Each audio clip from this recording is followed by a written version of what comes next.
for Maui. Thank you, Laura.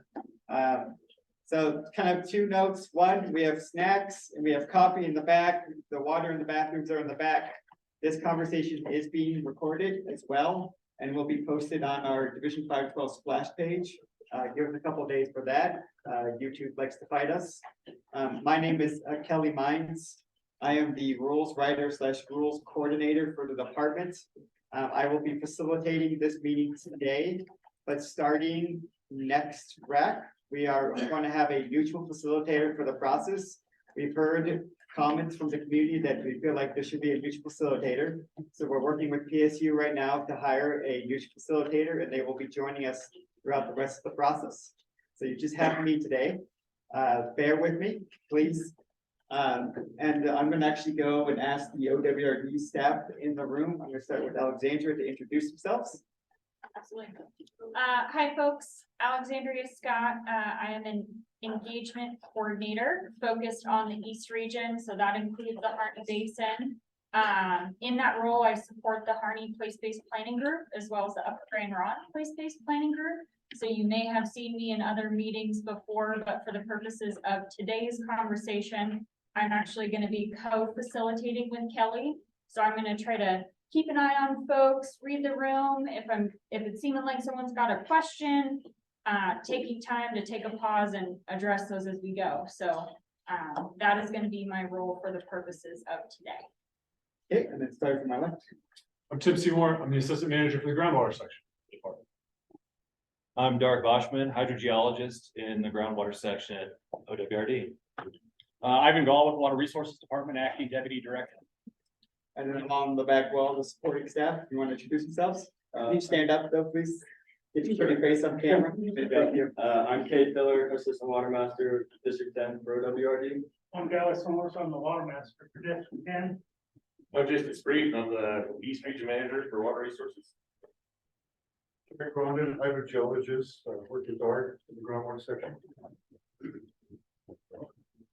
Okay, so that's all the OWA staff. I'm actually going to start introductions with the RAC members. I'm going to start with the ones online. And I'm going to go in order where I see it.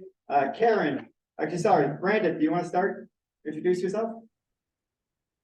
Hi, my name is Brandon McMullen. I'm the Harney County Planning Director. Thank you. Brianna, you want to go? Thank you, muted, Brianna.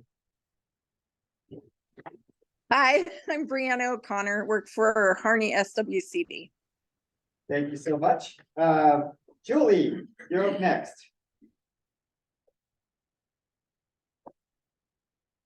Julie Michael. I don't see her online. Oh, she was online. Hopefully she'll get back on. Karen, please. Karen Moon with the Harney County Watershed Council.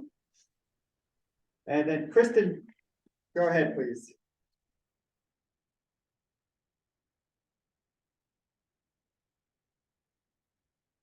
Krista Chelvin. You unmute yourself, please.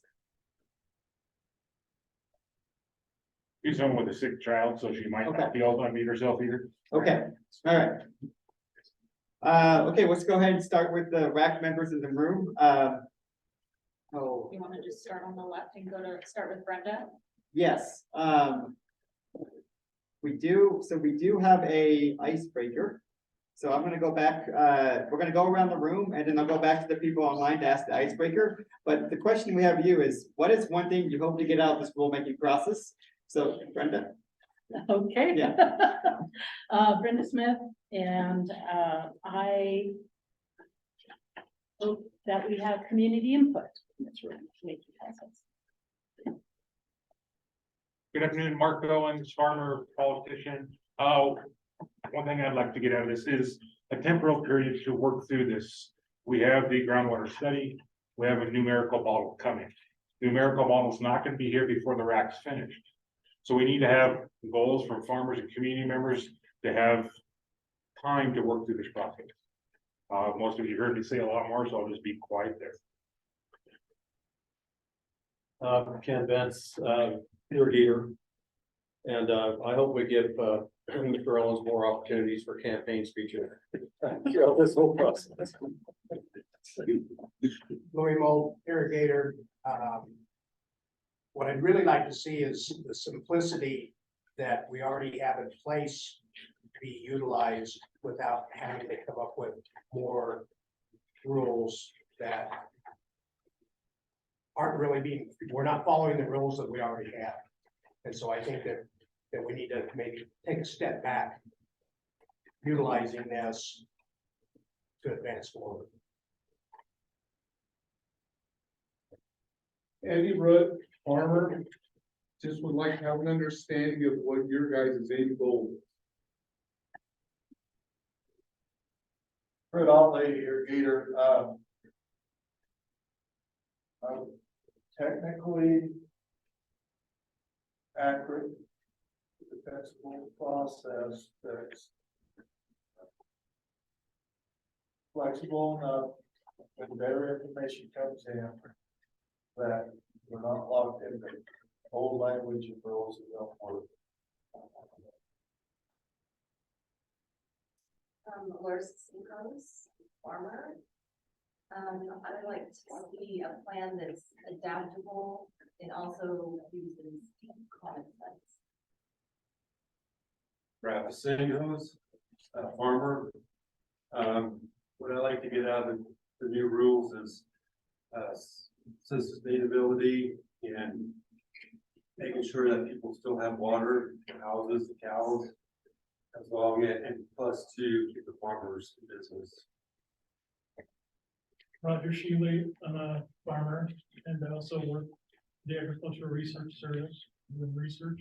And what I'd like to see is everybody have all the water that they need. Jennifer Payton, EcoSource Native Seed and Restoration. What I would like to see is that that EcoSource could be a part of a solution that everybody can work with, that we can be a part of this. Sue Maupin, I'm the native seed specialist for EcoSource Native Seed and Restoration, and I'd like to see us create realistic solutions that are going to be beneficial now and in the future. Barb Howard, irrigator, and I'd like to see a simpler process of getting this done and using the system. Lisa Brown with Water Watch of Oregon, and I agree with a lot of the other comments, and I would add, I would like to see a process that arrives at a timely and effective system for stabilizing the groundwater levels across the basin and bringing the pumping levels back into balance with what the recharge is. Good afternoon, Zach Freed, hydrologist with the Nature Conservancy in Oregon. Also a member of the Harney Basin Groundwater Study Advisory Committee, also a member of the Harney Basin Community-Based Water Planning Collaborative Group. One thing I'd like to see out of this is simply a pathway towards sustainable groundwater use for people and nature in the basin. Okay, thank you so much. We're gonna go back online. You guys have plenty of time to think about your answers. So Brandon, go ahead. What do you want to get out of this process?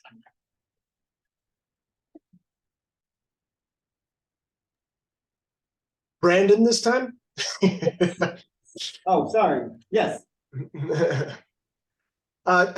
Open communication and collaboration. That's all. All the information on the table and as many voices able to speak as possible. All right, Brianna. I just like to gain more knowledge and information of how this process is going to go forward.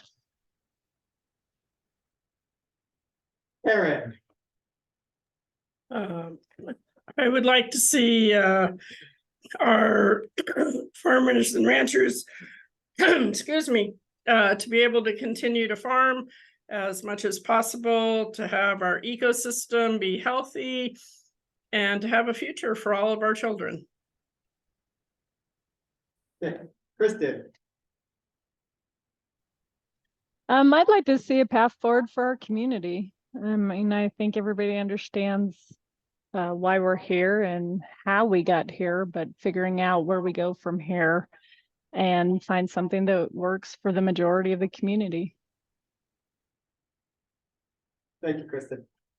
All right, so let's go ahead, continue on. Let's go over our agenda today and kind of the meeting, the ground rules and kind of the goals of the meeting today. So today, our goals to get through this meeting are to review the language on definitions and remove our old language.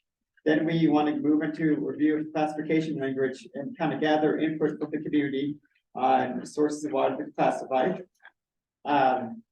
We switched in the agenda, we switched the SWAMPA conversation with the sub-area criteria conversation because we want to provide as much time as possible to talk about the boundary criteria for the sub areas. So we're going to provide as much time as possible for that. If we need to cover SWAMPA in the next RAC, we can, but we felt that we needed to get through the criteria so we can bring you guys options for the sub areas that we want to draw for that criteria for the next RAC. So we're going to push that one forward, have a conversation on the criteria boundary, sub area criteria boundary. And then if there's time, we're gonna do the SWAMPA talk. If not, we'll do it the next RAC. For any folks that are new in the room, SWAMPA means serious water management problem area. So if you hear some abbreviations throughout this meeting and you're wondering what they are, feel free to raise your hand and we're happy to help bring you along.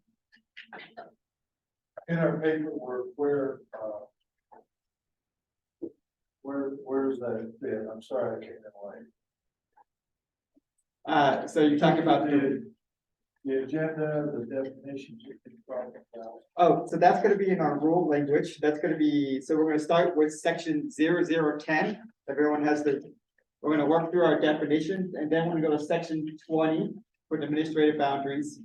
And we're gonna work through that and then work with the rule language. And then once we get to the classification part, which is your section 30 here, we're gonna show you the rule language, but then we're gonna have more of a conversation about what the community thinks should be allowed uses in the classified area, the gift gap.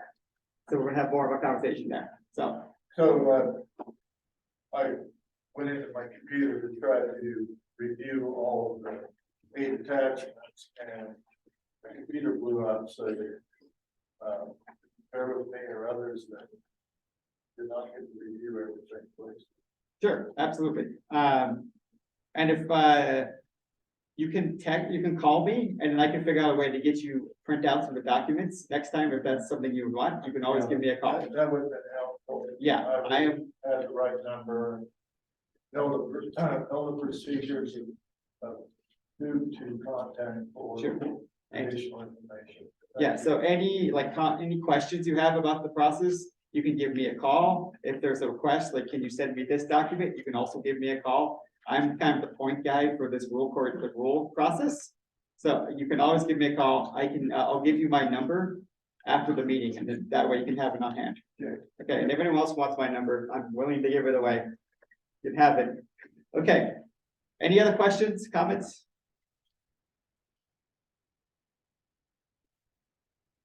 Okay, so meeting agenda, like I said, we swapped it. We sent out our agenda, we kind of swapped it. So we did our introductions. We're going to talk about quickly the removal of the old language.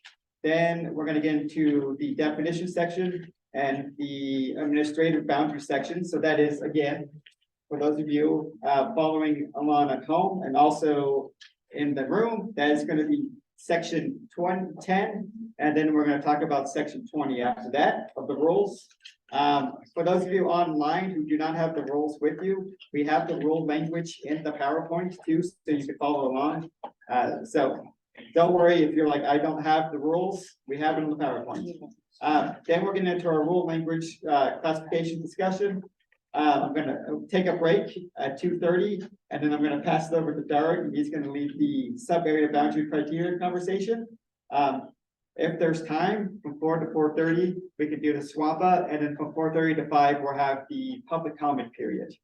Again, though, SWAMPA is if there is time, if we feel like we want to continue to have criteria conversation, we will continue doing that. Okay, so do not feel rushed. Ground rules. So you are here to express your viewpoints, right? Everyone is gonna have a different opinion. And that is a good thing. That's why we brought you all together, so we hear different viewpoints, so we can get these rules to meet the needs of both OWRD and the citizens of Harney County. Right, so you're gonna hear different viewpoints. That's okay. Please do not like argue with them. Just let them have their viewpoints. We're gonna treat each other respectfully. For the RAC members online, I'm gonna have you remain unmute. Use the raise your hand function, and I will call on you when I see that. The members not on RAC members that are online, sorry, the non-RAC members online. If you have any questions, save it for the public comment period, which is from 4:30 to 5. Feel free though, if you want to post in chat, I'll just note those questions and then we'll get to those in public comment period. So you guys are here, so we ask you to attend as you're doing now, participate in the meetings, provide inputs on the and help the department consider various perspectives. Our job here is to facilitate the meeting, to foster collaboration and consensus building, and to draft the final rules with the help of your input. I think some of you have seen this on some of my RACs. I think Zach and Lisa have seen this quite a few times. We are currently going through Rules Advisory RAC Committee 2 through 5 now. We had our last RAC in April, and so we're going to have our RAC number 3, October 26th, here in Harney County from 1 to 5. So just a quick rulemaking timeline. We are in the RACs 2 through 5 process, starting August to January 2024. If there is more RACs needed, we will continue to have more RACs. This is just a projected timeline. From there, we're going to notice the rules and start public comment period, including public hearings here in Harney County, at least one, probably more. And then we're aiming for a September adoption of these rules. But again, I just want to note, this is a projected timeline. Things change. We can add more RACs. If we can take more time, we'll take more time. Okay, so that is all we're going to hear from me. Yeah, please. Would you have a hard time seeing the plan? Would you go through that timeline again? Yes. Okay. So April 20, starting on the very far left of this. Right. April 25th, 2023. That was our RAC number 1, and then from August 2023.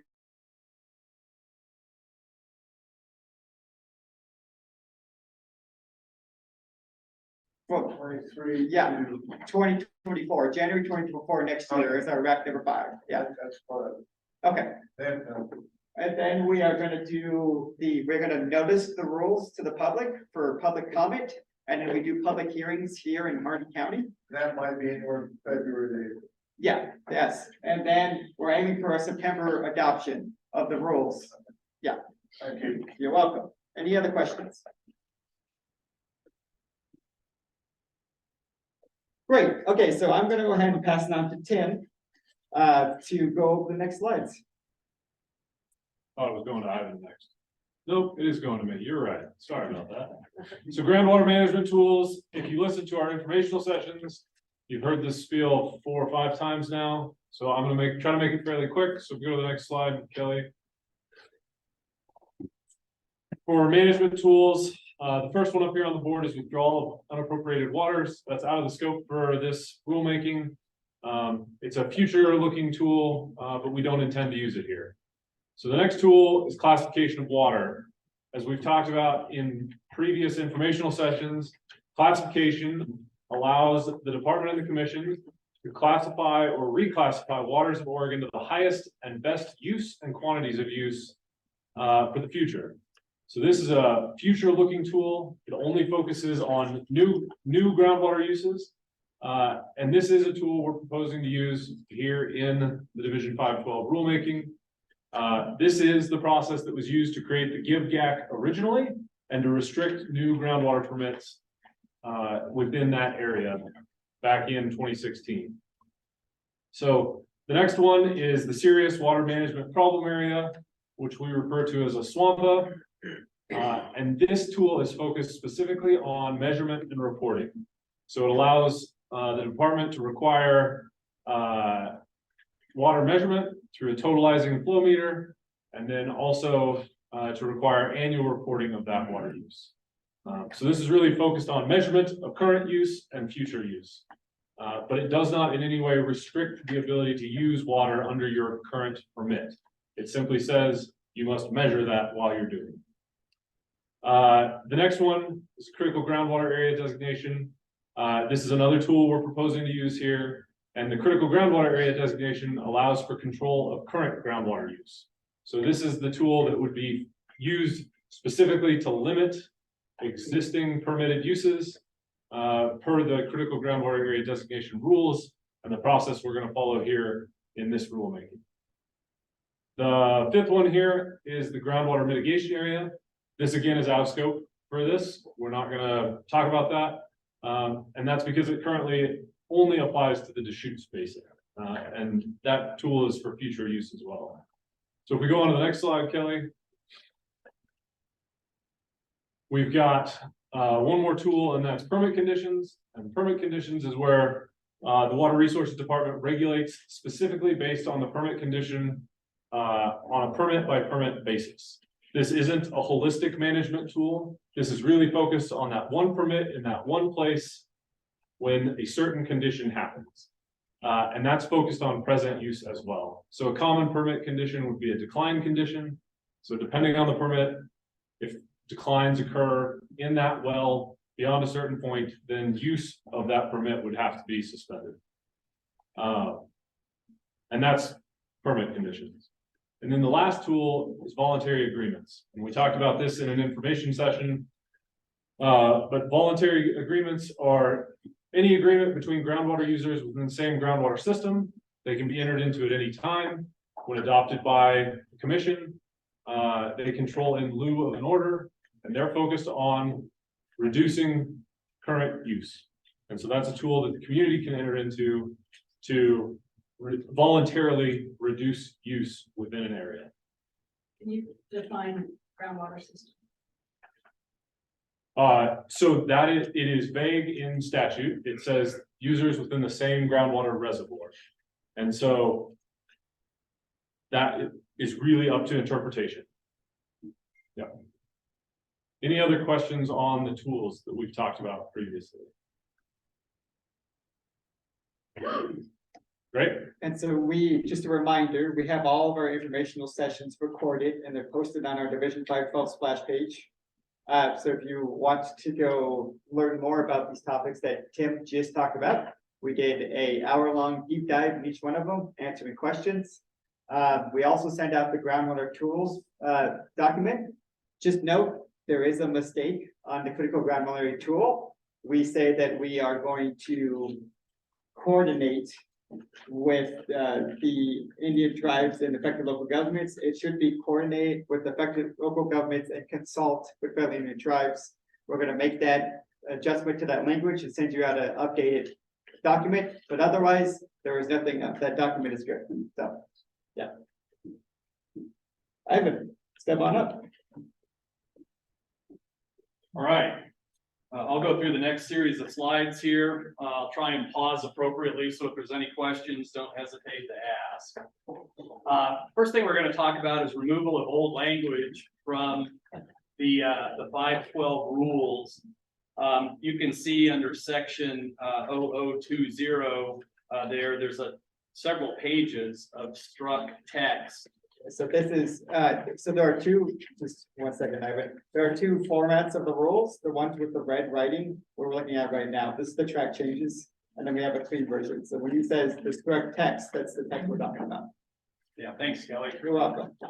And so these, this is language in the existing Division 512 rules that we put in place back in 2016 in order to accommodate a bunch of pending groundwater applications and to help us transition from issuing groundwater rights to the new classification area where we no longer issue groundwater rights within that greater Harney Valley groundwater area of concern.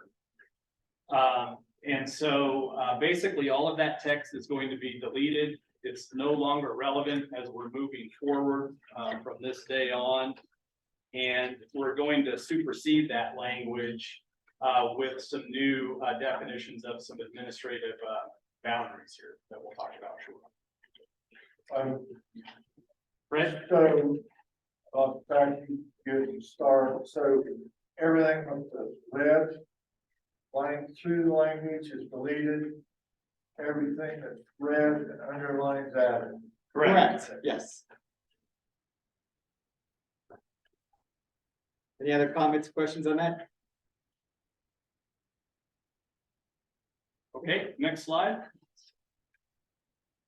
So we'll talk a little bit about definitions here. Next slide, please. A lot of the rules are going to point to our Division 300. Chill on that.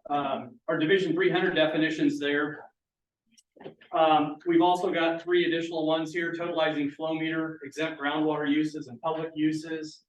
The totalizing flow meter is a standalone definition that'll become relevant when we talk about the serious water management problem area and how do we measure water use. Exempt groundwater uses, of course, are important. Those are defined in statute 537, 545. And then public uses are defined in our Division 77 rules there. So I will pause here and see if we have any questions. Fred?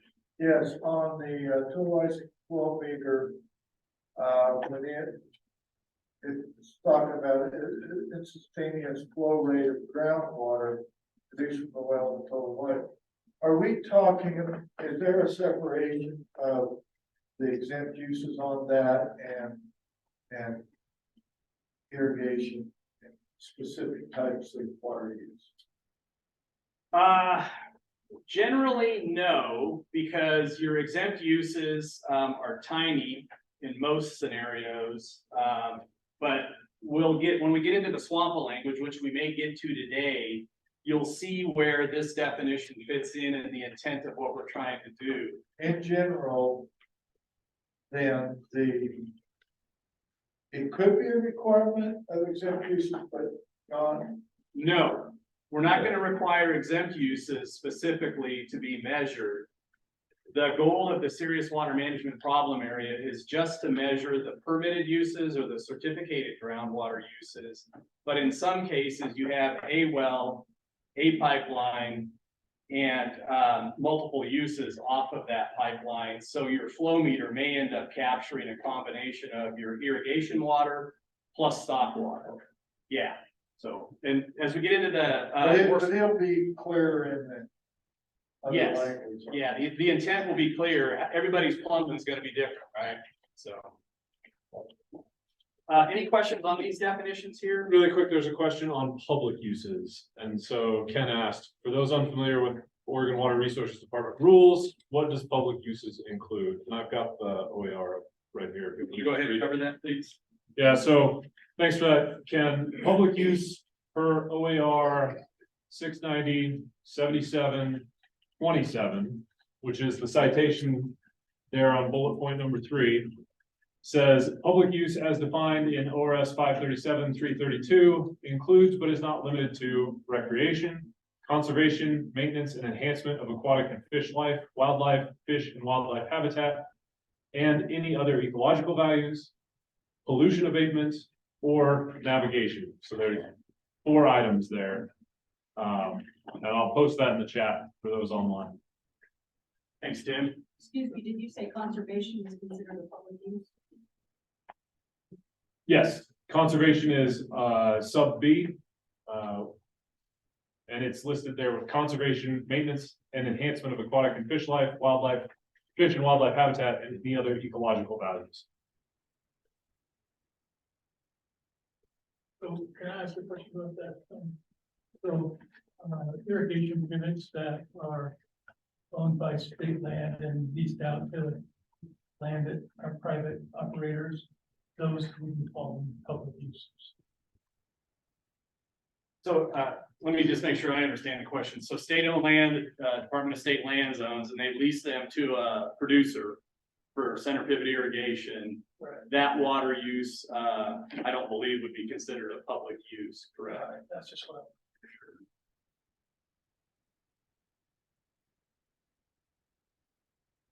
Any other questions on the definitions? So. Don't we already have those rules in place up to a certain point, the date and time where it's already in the rules prior to this? So I know the junior rights that I have already have this in here. As far as the flow meters. Okay, so the measuring requirement. Correct. That's in my certificate. Yeah, a lot of the junior groundwater rights, so things that have been issued in the last 15, 20 years, very likely include a requirement to have a flow meter, totalizing flow meter that's properly functioned and installed on the well. They may or may not require you to read the meter and report that water use to the Water Resources Department. Correct, and they do at this point. Okay, so some of yours do. The older groundwater rights in the basin do not. And so there's not a requirement for them to measure. The water master Dally can require any water user to measure their water use. And up until very recently, we didn't have the authority though to require the reporting of water use. So again, you know, remember, we're working towards long-term management of the resource here. Measuring is going to be part of that, so we understand how much we're pumping and how much we're using, and then how do groundwater levels respond to that amount of use in a particular area or sub area. That's really what we're chasing with this construct of the rules here.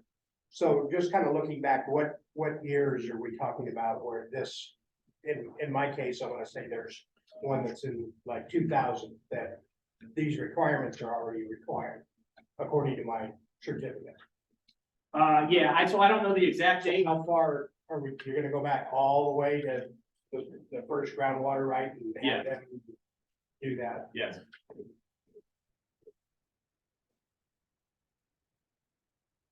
In all the areas or just in the swamps? We can talk about that. Well, only in the swamp is where the requirement's gonna be. What's that swamp look like? We can have discussions about that. Yeah, because you're talking about a lot of dollars that you're gonna have other people, I mean, you're talking about a lot of money. And we have quite a bit of money to help pay for that, so.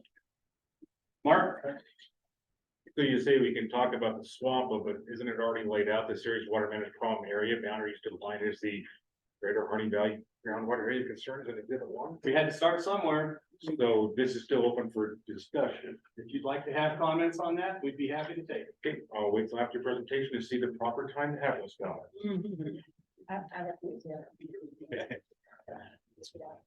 Yes, please. Fred? The totalizing flow meter, there's several different options, probably more than that, in terms of implementing those. And just for the information of people, I believe the cost of the range from the bottom to the top is something like what? $1,500 to $4,000, $5,000. Is that kind of the range, just so people know? That sounds reasonable to me, based on what I've heard. We upgraded our 1 meter. And I think that's where it ran, just so we would have a little more accurate. There's a difference in accuracy also. Yeah, there's a difference in accuracy, there's a difference in types of meters, and the draft language covering the serious water management problem area gets at that, so. Okay.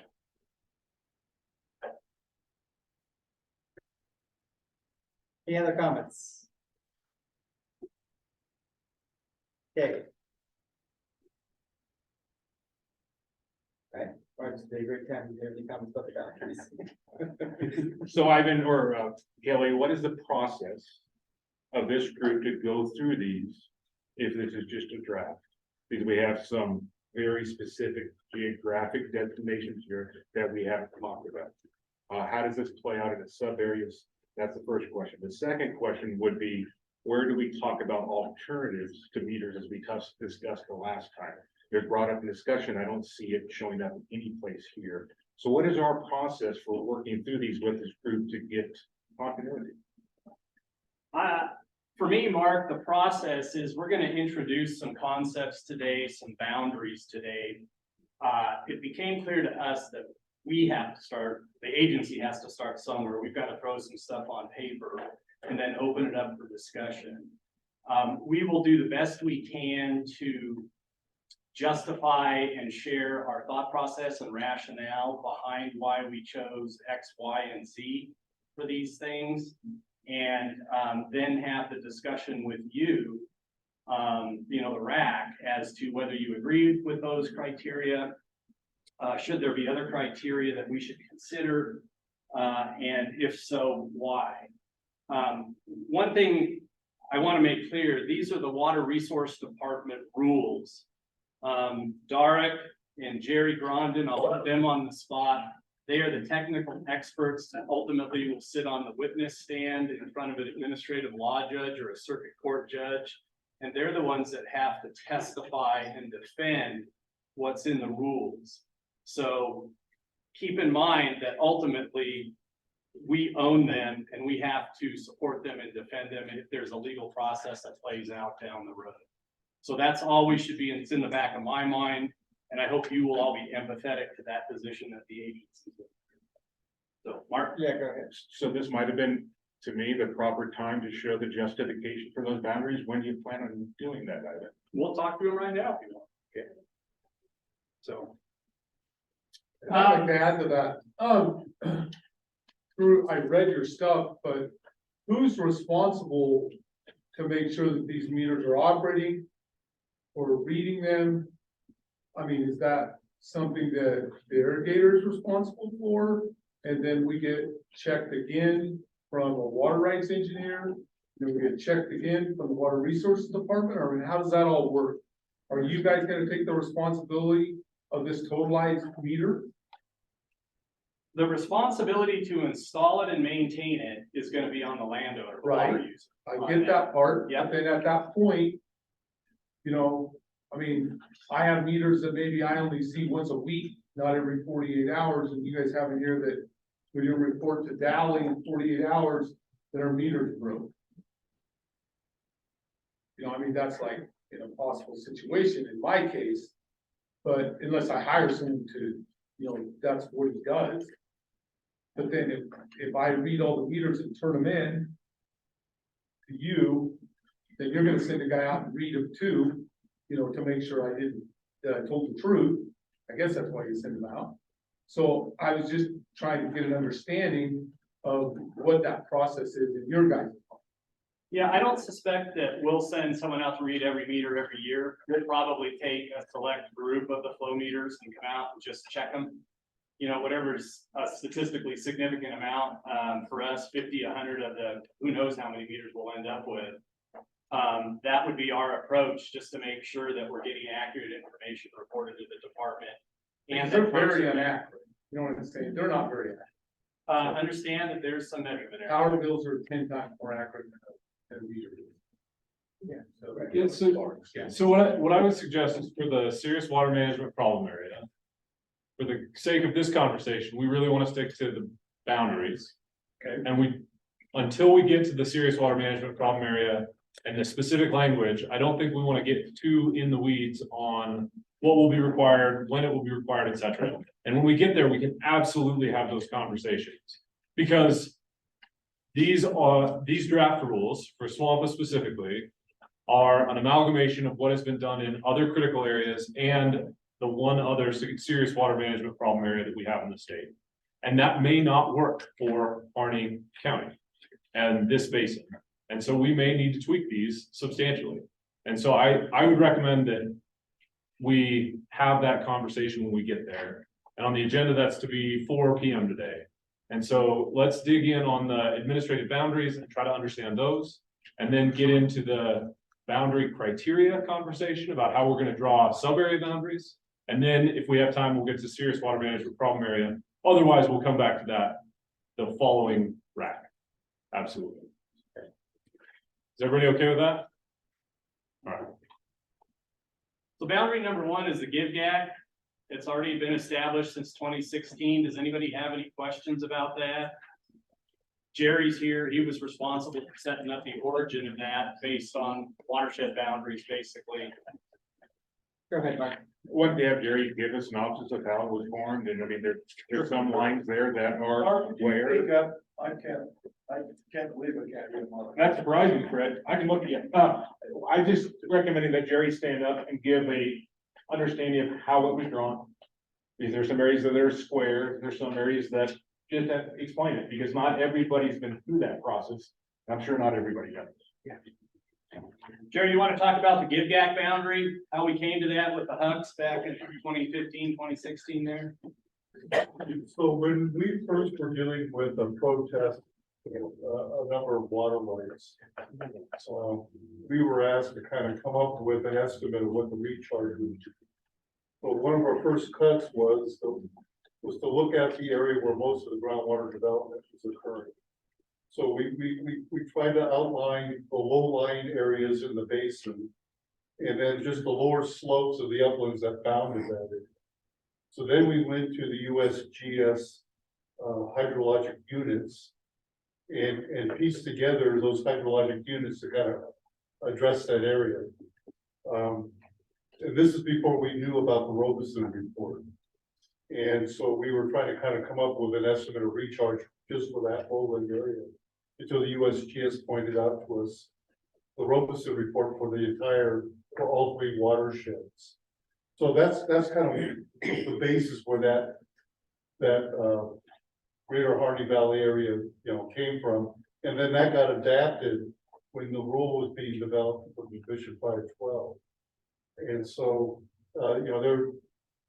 it kind of evolved with what the need was at the time. First, we were trying to, what's a reasonable area to try to estimate a recharge, to compare to the groundwater use.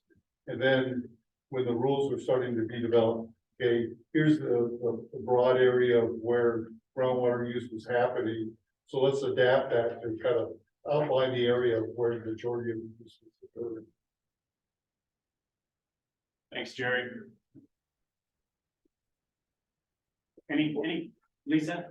I have a couple, and I apologize, I should have looked this up, and maybe Zach's looking up right now, but I mean, hasn't there been some groundwater development outside this area since that boundary was drawn? And I guess I'm just wondering why we don't use the USGS groundwater study boundary instead of this, which was based on 2015. Well, number one, the give-gap's established, so we set it up back in 2015, 2016. And for the purposes of the give-gap definition, which is number one, we want to go through that, make sure folks understand what it was. There were a couple tweaks to kind of the science-based approach that Jerry started with to address some pending applications. And that gets back to all the language we're deleting in the rules there. But that was really the first cut. And to this day, it accurately captures the bulk of the groundwater development that we have. And it certainly captures where the significant groundwater level declines are occurring now. Does it capture where permits are capturing recharge though? No, and we'll talk about that. Okay, so that seems like a big omission to me, like that we should be including those areas in the swamp. We're not doing the swamp definition. Yeah. Well, We're at the give-gap definition. So let's try and. Can I speak to this really quickly? So the give-gap boundary we want to leave in place because the legislature has put money aside for the Harney Domestic Well Remediation Fund, and that is required to go to the give-gap. So it's a boundary we have to leave in place, otherwise we can't use that money the legislature set aside. Gotcha. And so that's the primary reason we want to leave the give-gap in place. The other piece is the CREP program, which we're working to establish to help with voluntary reductions in groundwater use. That also refers to the give-gap as a boundary in which people are eligible. And so we want to leave those, for those two specific reasons, we want to leave this definition and this line on the map in existence as an administrative boundary. Does that help clarify? It's helpful, thank you. And then Jerry, you have a comment on the boundary. Yeah, you were mentioning about the development outside the give gag. I can't remember the exact number off the top of my head, but it was a couple hundred acres. It was not a large number. Okay, thank you. Any other thoughts, questions on the give gag boundary? Zach? Well, just to confirm what I think I'm hearing, now that we have these updated groundwater studies in the basin. If you could go back in time in 2015 with the knowledge we have now, would you do anything differently with the give gag boundary specifically when creating that designation? Is there anything to you from the science that you've learned since then that would lead you to change that? Let's park that. Okay. We're gonna get to it, I think. So, Mark? Jerry, I won't go down this rabbit hole much, but Water Resource Department, when we started in 2015, wasn't aware of the RAC study. At the beginning, when I was first given the assignment to make the estimate, no, it was like, we were several months into it before we were made aware. We made I wrote a draft and submitted it to the USGS for the review, and that's when we got the response back that, "Oh, don't you know about the study?" And at the time we did. Yeah, I think for the people online, can you kind of talk about the map and what these different boundaries are? Sure.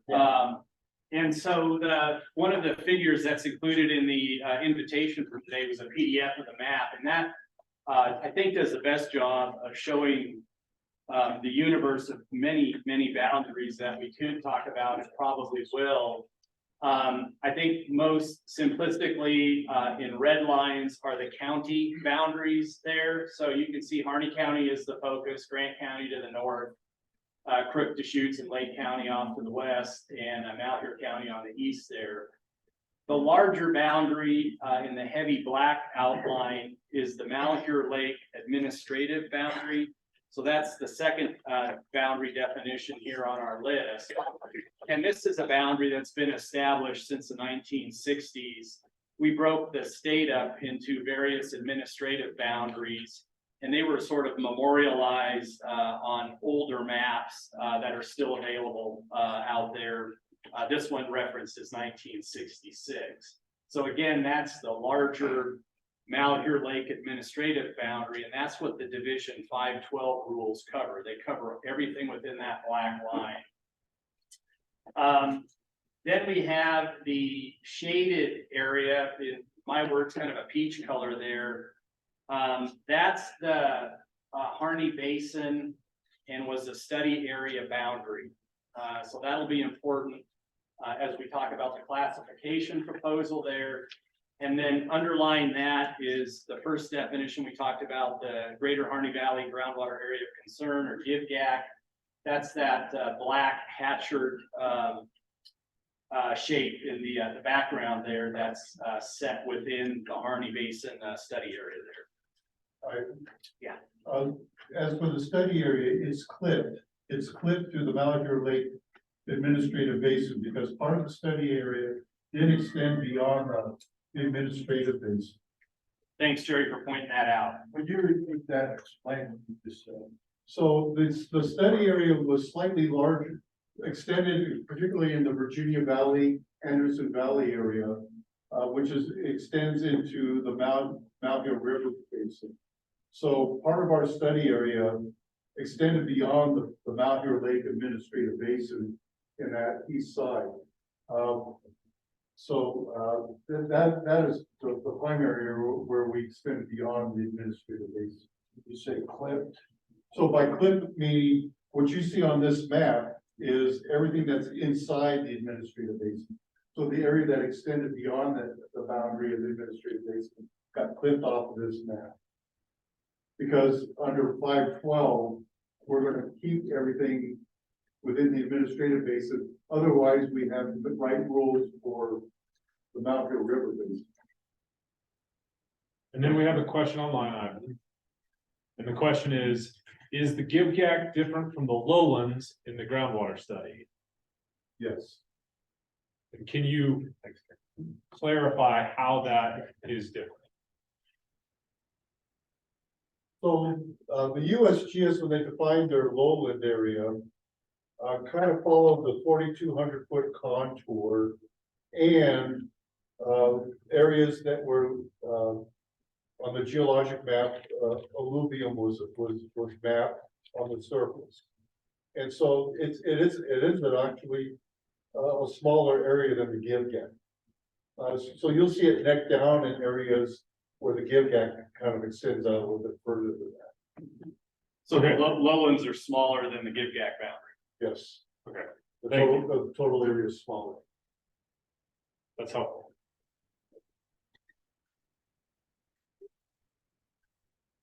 Okay, any questions on the map boundaries? So, yeah, back to the definitions.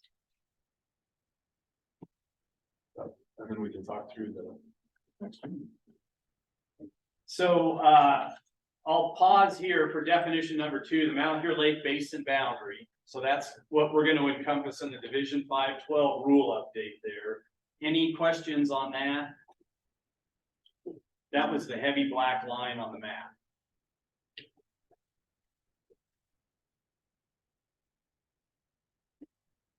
Why are you including that, other than this map that you found in the 1960s? Why are you including the Silver Creek Valley in that? When I started pumping water out of there in 1976. Wells that you used to monitor out there have never changed. And so you seem to have this striped area up there at Silver Creek. It's not changed since 1976. So why is that in that striped boundary area right there? Yeah, the western side of the striped area there does encompass the lower Silver Creek drainage, and I don't know how far up it goes into that. So why are you considering that as part of a criteria or area that needs to be studied? And there's been no change to water there. And I will also suggest perhaps the Seychan Valley, where I am currently at, that well has been monitored since the John Ross built it in 1968, and it's not ever dropped. And it shows it on your maps, it's never dropped. So why are you monitoring that? Why is it included in that? Art, you want to cover Yeah. groundwater levels there? Sure, so the give back area, that striped pastured area does cover Upper Silver Creek, north of Riley, north of the highway there. And the monitoring well data that we have from the groundwater study and the data from before that we built upon in Upper Silver Creek, the deeper wells down in the deeper deposits there do show about a half a foot to just under 1 foot of decline every year. So we are seeing declines there. We recognize they're nothing like the magnitude of declines that we're seeing in other parts of the basin that are probably more concerned for more people. But certainly we do see those declines up in that area.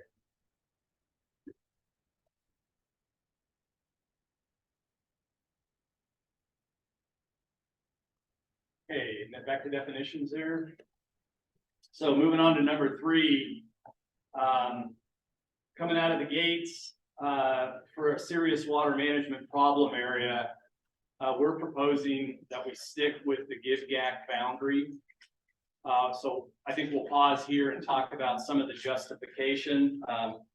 I'll speak generally and then look to Darek and Jerry and Tim to kind of chime in here. Again, the give-gag was set up because it captures the bulk of the developed groundwater for irrigation in the basin. And it covers the areas where we're seeing the significant decline in some of these slower declines. So if we're going to be expected to manage the resource out here, we can't manage what we don't measure. And so measuring or quantifying groundwater use is going to be part of that exercise. We're trying to come up with accurate comparisons between groundwater use and the groundwater level changes over time.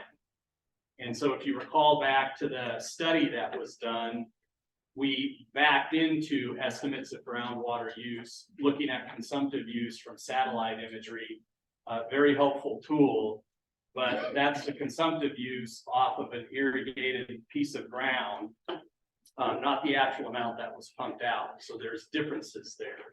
So I'm gonna stop, look at Tim, Dark, Jerry, to see if you guys have other thoughts on the criteria for the swamp boundaries. I mean, I would say the simplest way to think about it is like Ivan said, it encompasses, and I don't know if it's 90%, but the vast majority of groundwater irrigated ground in the basin. And it encompasses all of the areas where we see declines. So it's excluding Seneca and Bear Valley. We're not seeing declines up there. It's excluding some of the other more upland areas up where we don't have irrigation and we don't see declines. And so we're just not seeing a need to include those in this type of administrative action. Jerry, any thoughts on Swampa boundary? Of being out, limited to the give back? Yeah. I didn't hear the conversation up to this point, so no. Okay. So, comments, thoughts, questions? Zach? Yeah, well, based on the USGS and WRD groundwater study, we know that the recharge is mostly happening at higher elevations outside of the give GAC itself. And so water use up there is in a way directly affecting the amount of water that's eventually reaching the give GAC itself, correct? Would it be prohibitive or overly difficult to ask WRD to kind of show like how much of that groundwater use is outside of the give GAC compared to inside of it, just so that we can make an informed decision about whether that's a meaningful amount or not? Okay. I guess the only concern is that even if the groundwater levels are not declining up in the areas of recharge, the water use up there does affect how much water is available for people ultimately within the give GAC. So it might be meaningful from a management perspective to understand how that water is being used. Okay, thank you.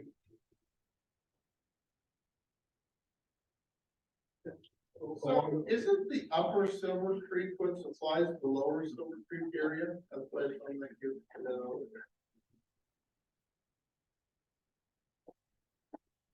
From a groundwater flow system perspective? So that question that was asked, the reason that they're not, that they haven't included is because it's supplying water to the lower Silver Creek area, right? I'm not sure I'm following the question. So again, we're focused on number 3, which is this. Focused on where the water's at and where your area boundaries are at, correct? Yeah. The question was how come they're wondering how come that, how the Silver Creek is put into that give gap, right? That's what I heard. Somebody asked that question. Over here. Right. Okay. Now that is where all the water comes from in the first place. Up from the north goes down south. So that's why it's included in that boundary, isn't it? Yeah, sorry, I'm mixing up Zach's question with the prior question. So yeah, back to your question, I guess maybe we didn't round out the answer. The study focused on the entire flow system from the uplands down to the lowlands and the discharge areas. Silver Creek is part of the Harney Basin flow system. They're not separate aquifers. How do you know that? Because we just spent 5 years and a boatload of money studying it. And there's different geology out there, but there's nothing that we found, no evidence anywhere of impermeable boundaries between the Silver Creek system and say the Sylvies River system or the Donner and Blitzen system. So it looks like we've got continuity across the basin and we haven't found anything to show different. There's no evidence to support that. I'd like to see the data that shows that that's dropped over the period of time since the 1970s. Okay. Because they come out and check that well every year, they used to check it. And it moves up and down a little bit with, you know, the dry periods that we go through as a basin, which is normal. And it comes back up, you know, and it may move 4, 5, 3, 2 feet, something like that. But it's more a function of the climate and the natural occurrences that we have in the basin, not the country. And there's thousands of acres that have been put under irrigation since I was there when we first started in '76. If we can get your contact information, before the end of the day. If there's something that comes from you guys and show the level every year, We have groundwater level You have that data. data? We can send you links to the reports. We can send you links to all the information and stuff that's been collected. And You're you'll welcome. see that it hasn't moved out. 2, 3 feet, 4 feet, tops. Maybe. That much.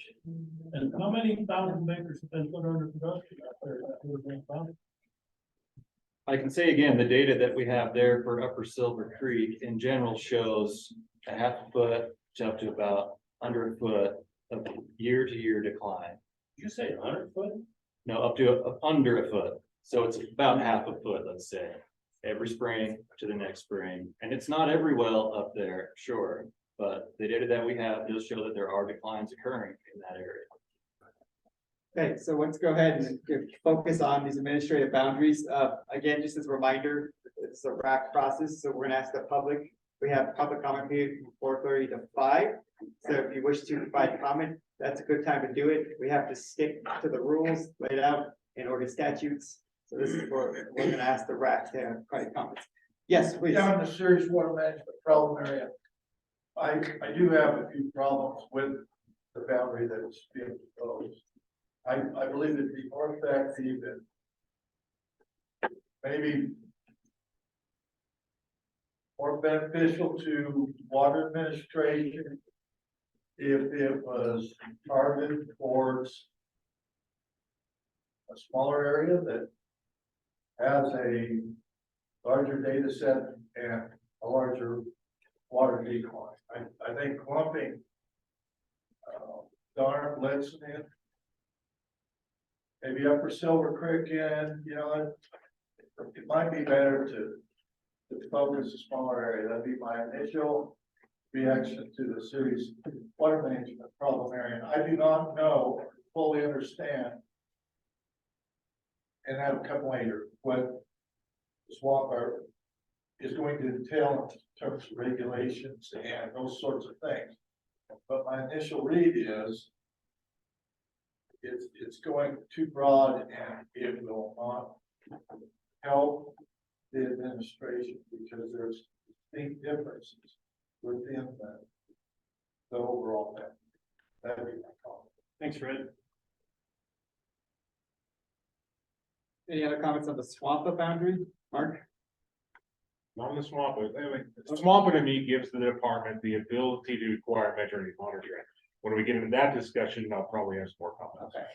Ben, do you have any comments? Not to throw you on the spot. Okay.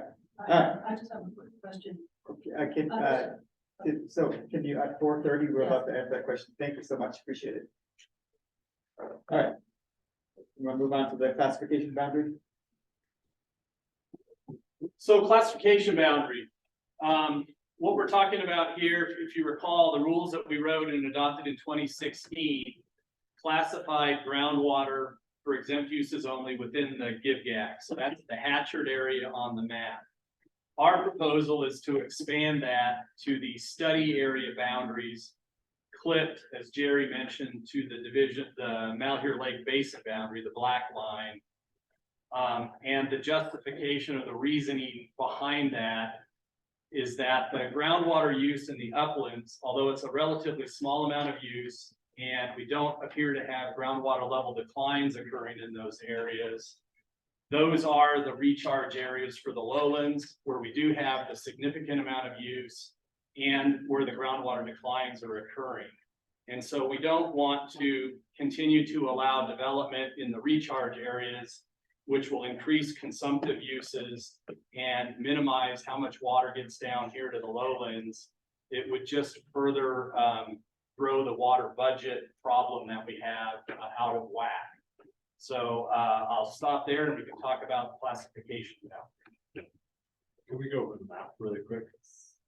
And the other thing I really want to point out is we're just talking Grant and Harney counties. Yeah. There's a little bit of.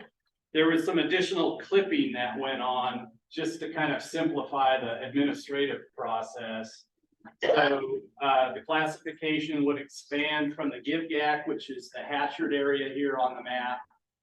It would cover that shaded area within Harney County to the north and then up into Grant County. So that's the upper Silvies River Basin there. And then it would expand to the southwest and south up Steens Mountain there to capture that. So that would be an area of classification where, for the most part, the new uses would be limited to exempt uses, which is where we've been since 2016 here in the Giveback area.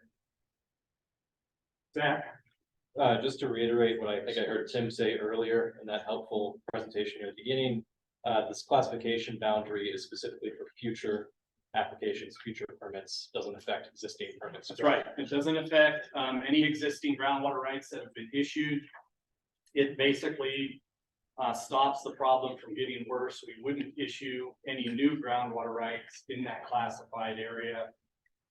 It doesn't impact new exempt uses, so you can continue to drill stock water wells, domestic wells, small wells for small commercial industrial uses, things like that, that are covered in those series of exempt groundwater uses. Mark, are there any permits pending? Are there any contested cases, permits pending? Is there anybody that is in process before these rules are established that could be caught off guard by this? I don't know.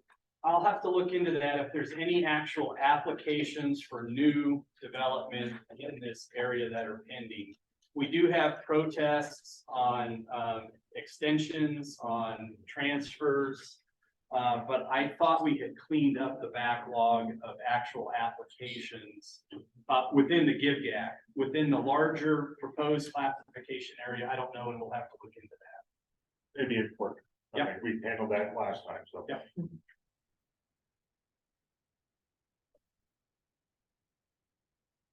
Zach? One thing I failed to mention earlier is that, thank you for that explanation, and I think that seems like a very reasonable justification to expand the classification boundary, because groundwater use in the uplands is going to affect the total water budget of the basin. Thank you.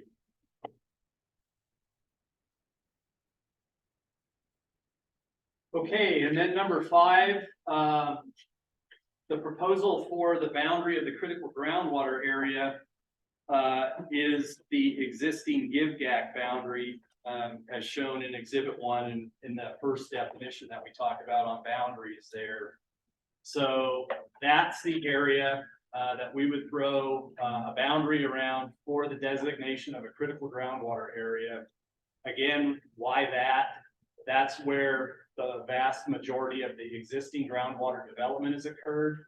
And that encompasses all of the areas where we're seeing significant decline in the area. And that's not to say that the entire GIVGAC has significant decline rates going on, but the areas where we do have significant declines all fall within the GIVGAC area.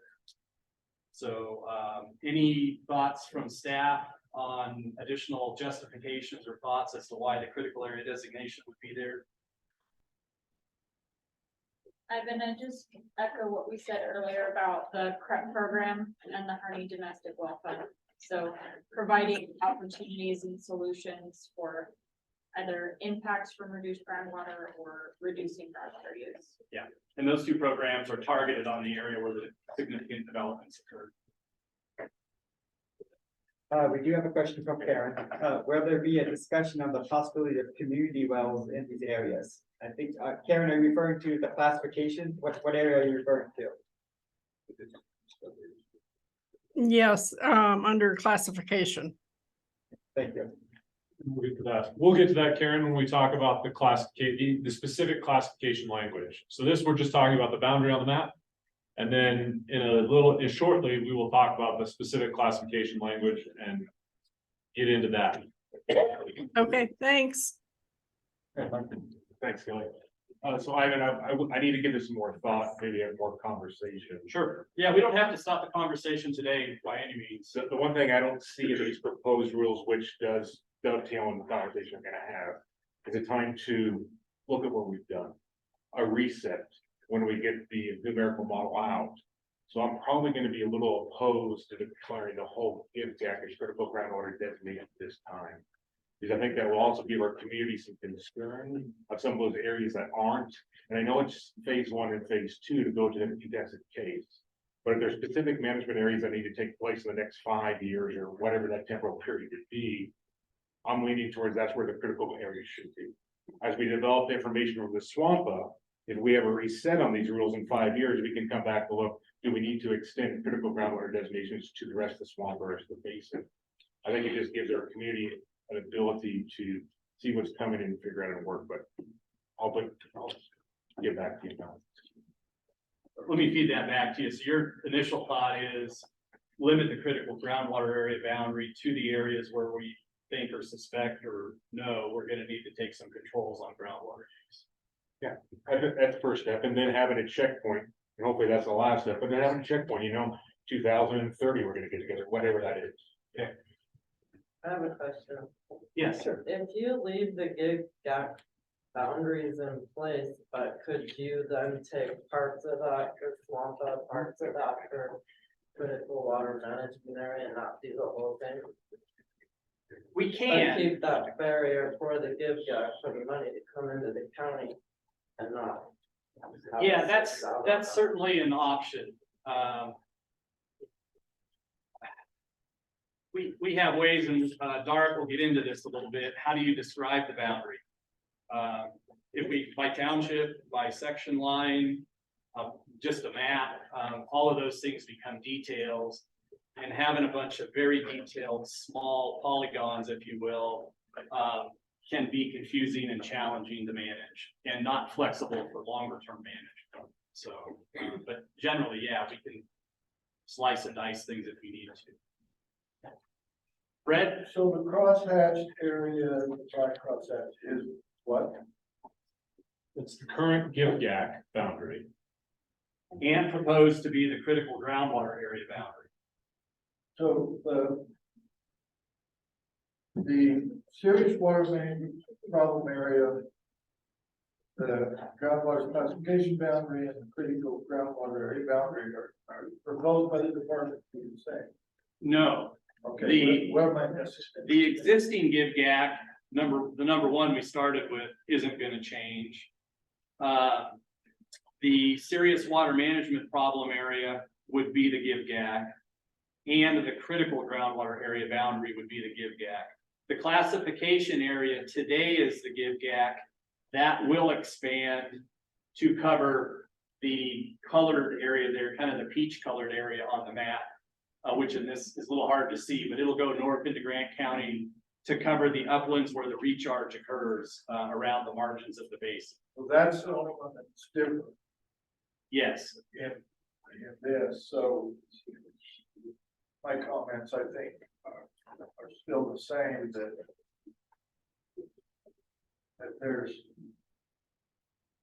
there's a concept that I'd like to see in the rule that applies to these classifications, and that's data over time. There's areas we have quite a bit of data. Then there's areas of the basin that we have very little data. So what's happened,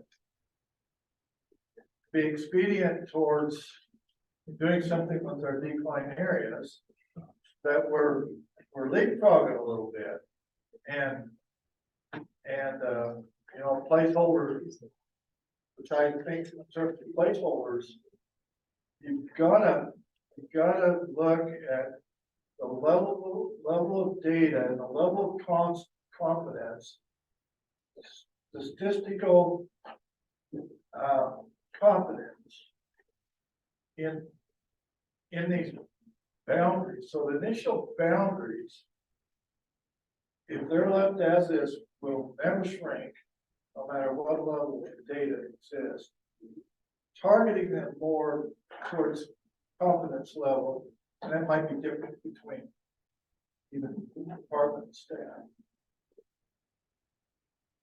You can expand outward based on more data or better data, never shrink back. So that's kind of what I'll be looking at I believe it's already been said that confidence level in the community and amongst the irrigators will be higher when back to justification and technical defense of all boundaries. Maybe you believe they are. Not sure all of us are there. Okay. I have two comments. The first one is, Zach's request for the information about development outside of GIVGAC, I think applies to this, in my mind as well. Can you speak up, please? Oh, yeah, I was just saying, I think Zach's request to the department for some information on what's happening outside of the GIVGAC, in my mind applies to this as well. I think we should know what's happening outside of that boundary and whether there are any additional areas that should be included in a critical groundwater area. So I would make that same request for this one. And then my understanding of the way the critical groundwater area rules will be finalized is that you could actually take different control measures in different parts of the critical groundwater area, correct? So not to always be contrarian to Mark, but I support a bigger boundary for the critical groundwater area, at least this one, if not the groundwater study area, because we know that the control measures don't apply to that whole area, right? I mean, that can be finessed.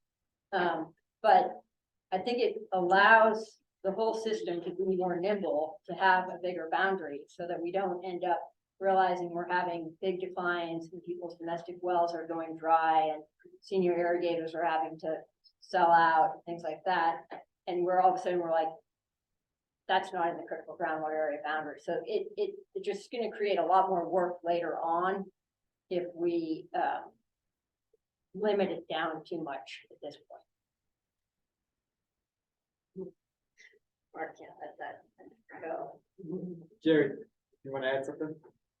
So I've heard this a couple of times, asking what's going on within GIVGAC and outside the GIVGAC.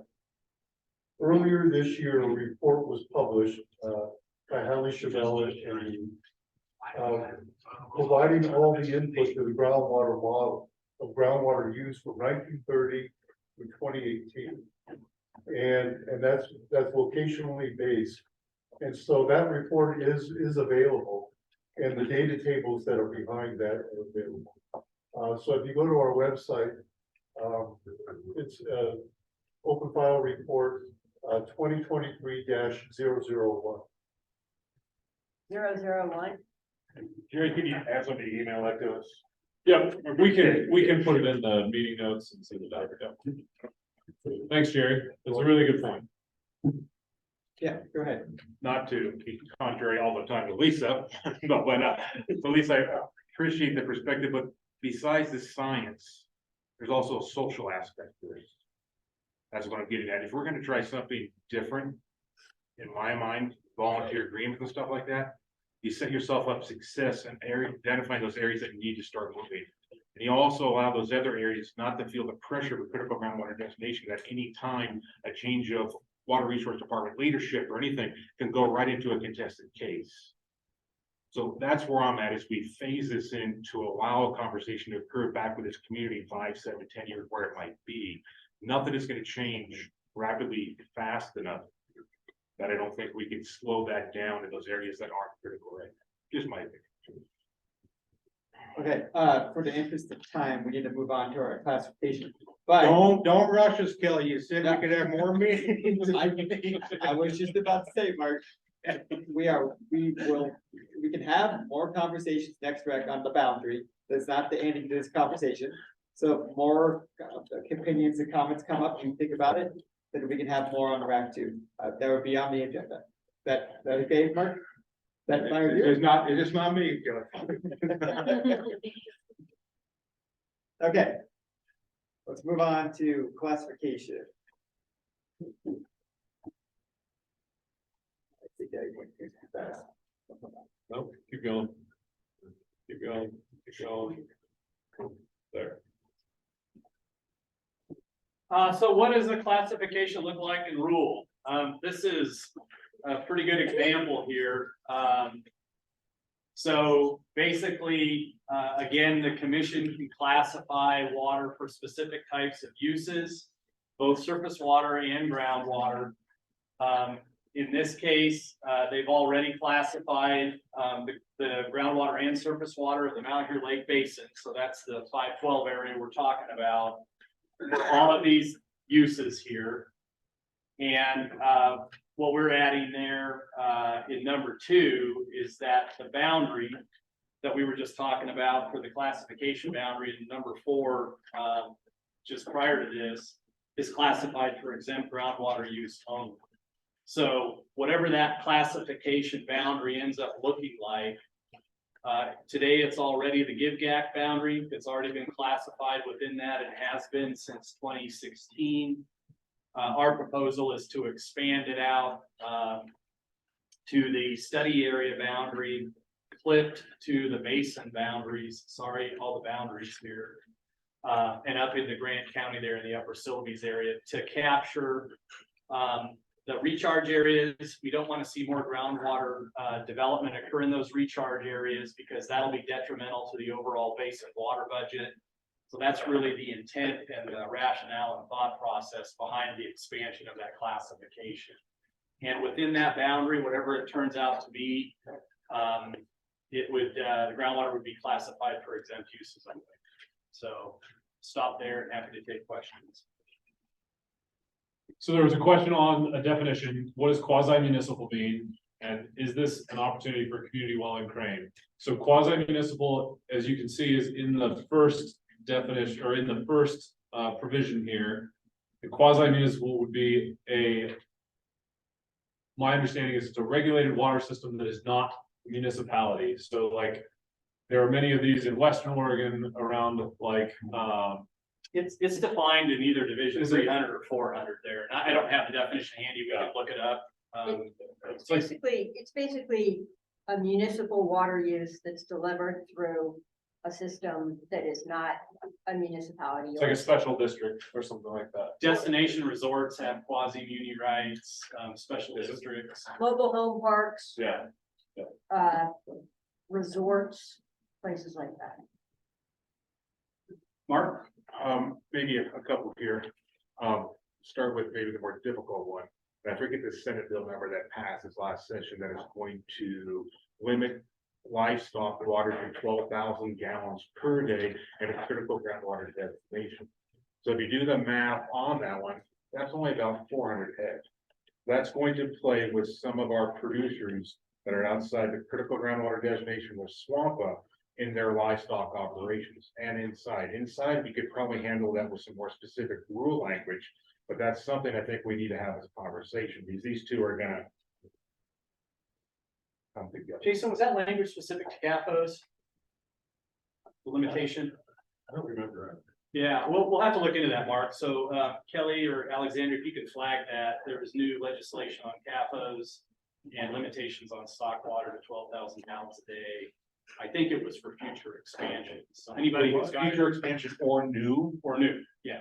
And there's CAFOs currently, feedlots are CAFOs, so when you guys know that, but when you look at what a CAFO means, I mean, Danny wants to put in a 500 head feedlot, that would be a new CAFO, on a critical groundwater designation, you'd have to seek a permit to get pump more than 12,000 gallons. You're not gonna have a permit in a critical groundwater designation, so he won't be able to expand that or put in a new one. You'd have to transfer existing use. The biggest problem would be the guys in the desert, you know, to put 1,000 cows on 500,000 acres. I mean, you gotta have 1/12, you know what I'm saying? Yeah, the I mean, they legislation. don't have a cap. The legislation didn't, I'm pretty sure it focused on confined animal feeding operations, not ranching. So It did, but a lot of our ranchers use capital, so we need to dig into that, so. I think. Secondly, on classification, so you're talking about areas that haven't been in this discussion before. Like in 512 rules, we went through and said limited ability to maybe transfer a irrigation right to a quasi municipal right, or to a storage right, or to a nursery right. Or is there gonna be flexibility, these rules, these classification areas that allow them to do something like that? these, the basin program rules, any basin program rules, so what we're working on today can't alter our transfer statutes or the transfer rules. We had that discussion internally. You know, on one hand, we want to maximize flexibility with the resource we have. On the other hand, we don't want to do stupid things or injurious things to other water users. And so we asked the question, and we don't have the ability to provide more flexibility for water right transfers within the Division 512 rules. That's going to be a whole nother rule process, probably statutory process, as we modernize and look forward on our transfer processes there. So change of use, so if I want to go from an irrigation to a nursery stop, if I want to go from irrigation to give the Crane community well, the ability to have a community water system, will that be allowed in the process? With similar constraints, but right now, I don't believe we're gonna have a path to go from an irrigation right that's got a 6 or 7 month season of use to a year-round use. We don't have that flexibility in our transfer process now to expand a season. So can we do that in rulemaking? No, not here.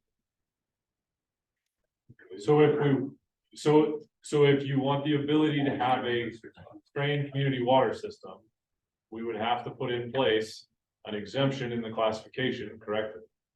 Ivan, in order to issue a new groundwater right for a specific use. And I would say use the word exception instead of exemption, just to keep us. Sorry, yeah. Yeah. An exception, yes, to keep the words, thank you, that's a good clarification.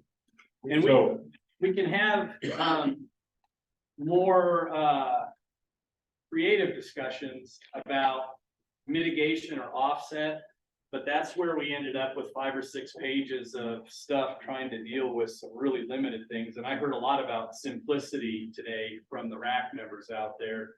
There's not going to be anything simple if we try and craft a whole bunch of flexibility for a bunch of specific little things. We can have those discussions, and I'm for it, but we just want to make sure we understand what our limitations are. We're gonna go with Lisa. That's right, I'll pass for now. Okay, all right, just to follow up real quick. sure. So we need those conversations. These were temporary rules as we did a groundwater study till we came back and figured out how we work with our community on this. Now, these are rules that have no sunset date. If this community is going to work through on how we redefine ourselves in areas, we're gonna have to have that flexibility built in there. So simplicity is one thing, but actually fitting the rules to the community is another thing. Okay. So we probably should schedule that time when we're gonna have that conversation. Okay. Fred? Back to classification, where would artificial recharge be? That could be a private use or a public use, in my opinion. I don't really see a place for that in the classification of use back on slide or 2.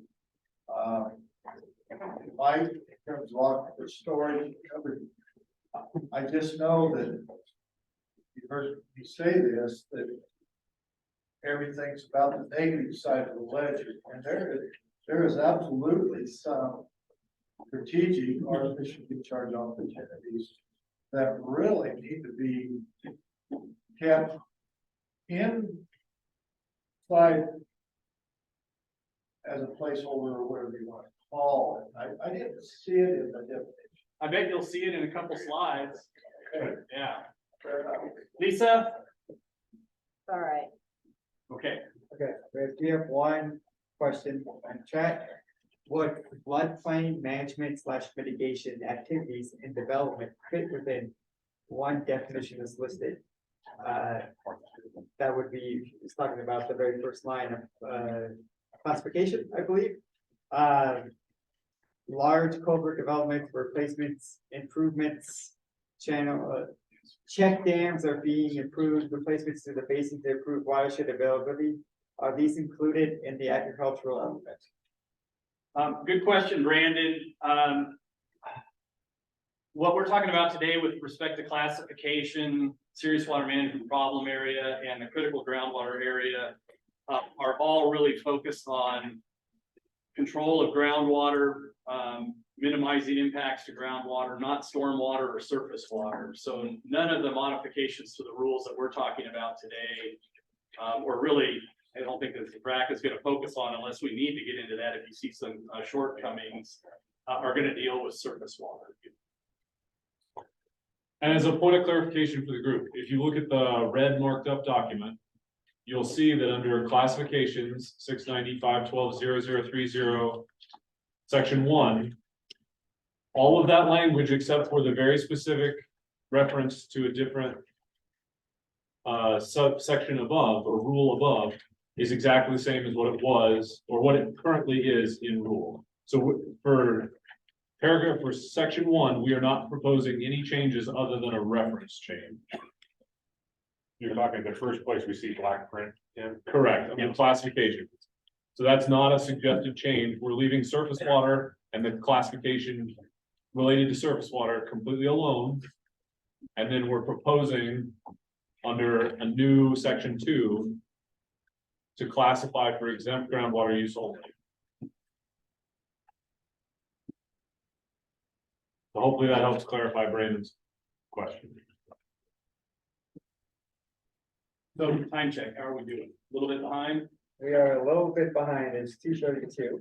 Okay. Yeah. Let's, is everybody okay? We'll, try and wrap up my portion of this. Yeah, let's go till 3, we can take a break and then we can do the sub areas then. Okay. Yeah. Does that work for everybody? So. And certainly if you need to go or take a break or stretch your legs, please do so. So these 5 boxes here are topics that we heard on and off over the months from the community. And so we thought we'd just run through these quickly to kind of jog your memory. Fred, you can see the bottom one there, off for storage and recovery or artificial recharge. These are opportunities, depending on where you're at, to generally take surface water when it's available and through one process or another, get it into an aquifer system to store it, and then you can remove it for later use or sometimes leave it to stave off groundwater level declines. We've used it successfully in different parts of the state. I would just point out for the group that it requires a source of surface water to be available in order to come up with that recharge water. And many of our streams, this was a great year. I was glad to see all the water in the basin. The previous 5 years, not so much. So we have to have that source available on a regular recurring basis to generally make these projects pencil out, but we can certainly talk about those. So next slide, please. So limited licenses. We talked about classifying for exempt uses only, but we want to build in flexibility. We want to build in flexibility for the CREP program. When folks retire a groundwater right under a center pivot, they're going to be required to establish some sort of cover, annual grass or perennial grasses there, native grasses, whatever FSA or NRCS deems appropriate. And that is going to stand a higher chance of success if we can apply water to it for a year or 2 or 3 to get it established. And so we need some sort of a bridge from when the irrigation of the alfalfa stops to when the CREP program begins, and they're required to establish this cover to get that stuff established. And we're evaluating ways to use a limited license where we can give them a 2-year or 3-year authorization to use the existing irrigation infrastructure, get that grass crop growing, and then remove the infrastructure and off they go to whatever monitoring requirements are on the CREP property there. We have some details internally to work through to make sure that we can accommodate it through a limited license, or we're going to have to figure out a different process. There have been other discussions around limited licenses, short-term construction needs. If you've got a large road project going in, a new solar farm, I don't know what else. Sometimes we do riparian habitat. If you're going to replant along a riparian area and you want to get willows growing, you need to provide some water to them for short periods of time. we want to try and maintain flexibility in the basin program rules to accommodate those types of uses there. Community water systems, Mark raised that earlier, others have as well. How do we look to the future and accommodate growing communities here where we classify for exempt uses only? Remember, the groundwater exemption roughly is good for about 30 homes. It's 15,000 gallons a day for single or group domestic use. They have to share a ½ acre of lawn and non-commercial garden. So if you want a new community well system and want some additional irrigation, or you want a new ball field for a school, how do we accommodate those types of growth uses that are going to be of high value to the community in an area where we've closed the basin to new groundwater rights? So any questions or comments on these topics here? Mark? Sorry. Nope. So what is the process to work through these to get them in a real fire? We're starting that process. We need to look internally as to what are all of the review processes that would go on for a new limited license for a groundwater use, and make sure that we can shepherd a new application through all of those review processes without it getting tripped up or stopped somewhere. And that's what we're just trying to get through in detail to make sure that we don't set up a process and rule that we're not actually able to follow through on. Can you provide some context on limited license for those of us who don't know what it is? Yeah. Thanks, Kelly. So a limited license is a temporary authorization to use water, surface water, groundwater, spring water.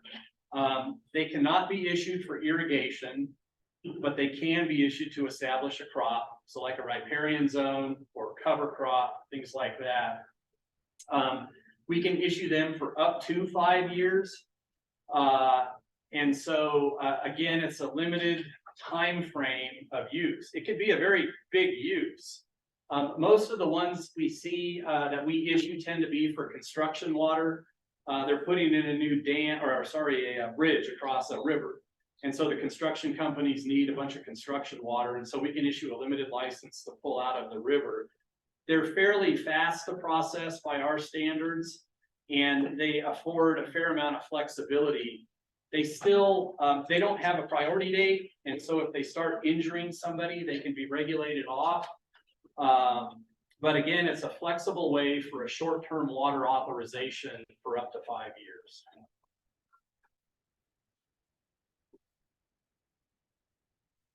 Zach? And we're still talking about classification rulemaking here, and classification does not affect transfers. So another alternative for changing how water is used to accommodate growth might be a type of transfer. Yes. Okay. Yeah. Thank you. Except for season use. Got it. Okay. Season of use is sticky if you're trying to go from an irrigation right to a community well right that's going to need the water year round. It's tough, it's hard math. Sorry, We'll stand up here and take it. I don't want to dish out. So I think from my perspective, in trying to help draft some of this classification language and put exemptions in place or exceptions in place, it would be helpful to hear from the community. What do you want to see the community be able to do with new water rights? Like, we're saying no new permitted uses. That's what this says. Are there specific exceptions that you would like to see that the community needs in order to continue to exist and move forward? You've got some of those emails from this group previously, have you not? That's what formulated some of those? Yep. So is there anything beyond this? I'm sure there is. And we can, yeah, we don't have to solve it today. No, so, Right. you know, how do you, Rechecks. yeah. Every 5 years. Yeah. Let's hit the next slide. Municipal uses. So we have Burns and Hines and Seneca up in Grant County. I believe they all have municipal groundwater rights. Should water be set aside for additional growth in those municipalities? I don't have it available, today. I don't know if we can get that maybe for the next RAC meeting.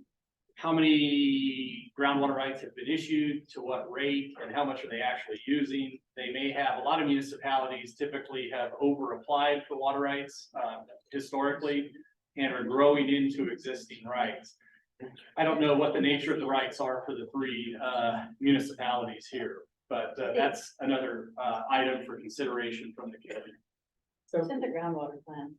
Yeah. Yeah, we did look at that in the collaborative process in the groundwater plan, and we also looked at that. Heinz Mill has year-round, right, does not be, anyway, so we did look, so there's some information in there.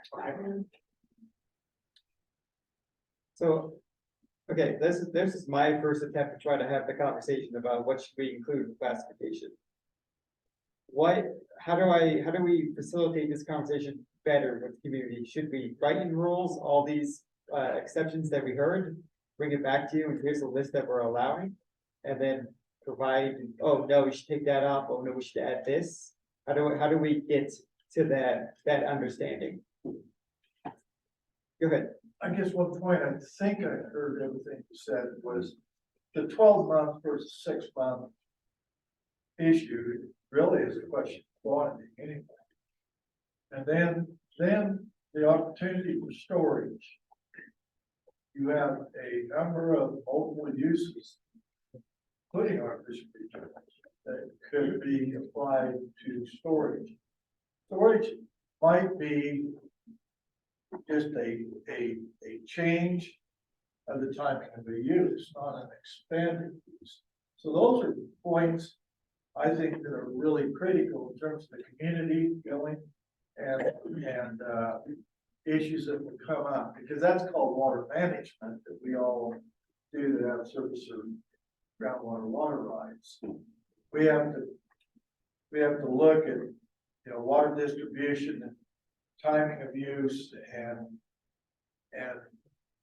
you can save a lot of water. You can change little things and achieve your beneficial use. And that flexibility is crucial in this, and the opportunity for future needs is inherent in keeping open the question of water storage in the many different manifestations that can be applied to storage. Because what happens is rigid rural language tends to make certain things impossible, even though they are very beneficial towards meeting beneficially benefiting more efficient use of water and recharge and those sorts of things. It's not a black and white area all the time. Expanded classifications, rigid language tends to become black and white, whether the department or the community wants it. So keeping those opportunities as best we can are really crucial. Thanks, Fred. To answer your question, I think it would be good for the department to lay something out. I might not put them in a red line, black line, but I might put them out on a Word document. Here's some language they suggest that could go to what we've heard. What else have you heard? That takes the edge off it too, so it doesn't look like we're. Yeah. Got it. Okay. All right. Thank you, Mike. Appreciate it. Fred, back to you, artificial recharge. So I'm certainly hearing from you, there's an interest in storage below ground, maybe above ground. We can have more of those conversations as time goes on. I'm going to look to maybe Tim or Jerry or Dark. I'm pretty sure that built within an existing water right for Burns, Hines, Seneca is, for any existing water rights, is an ability to do aquifer storage and recovery. Artificial recharge requires a new water right for the source of water that you're going to recharge there. But municipalities and a few agricultural operations have been able to do ASR. But they usually, I'll use City of Pendleton, they've got Umatilla River water, they've got a treatment plant with excess treatment capacity during the winter time. They pull out extra water, they treat it to drinking water standards, and then they inject it into their basalt aquifer system there, store it, and then they can pull it out in the summer months. And so that slows the rate of groundwater level decline or stores hundreds or thousands of acre feet, depending on the capacity. That's built within their existing municipal right. If we were gonna try and get Sylvie's River water for a below ground storage project, we'd have to go get a new water right for the Sylvies to do that. And Dally would be able to pick up the phone once every 6 years and say, okay, your water's there. Go ahead and use it. So we need that reliable source somehow. Yeah, and reliable is a tricky word there, because if you had the right location for a storage reservoir for multiple purposes, then that reliability, that might be a real reliable deal if 1 out of 10 years, if you failed it. So that crosses over into municipal and other these, what I call placeholders on our future needs of our community. So that language that you just spoke about can't be too rigid on applying for a new water right as an example.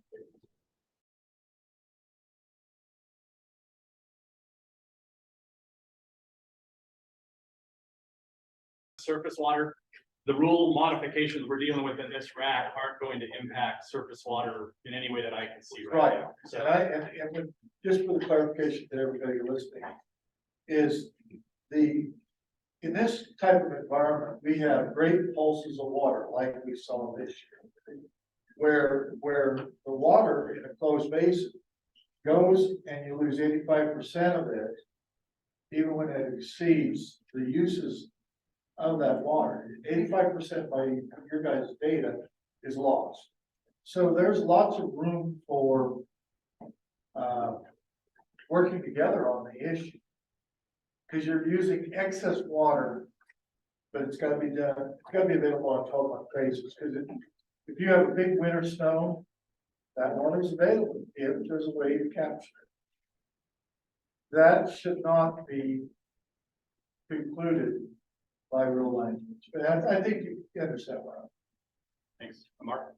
So maybe simplistically, I know sometimes agencies don't work in simplistic terms, but the main thought on classification is to limit the amount of water to be or to reduce the amount of water. In the future. In the future. Yeah.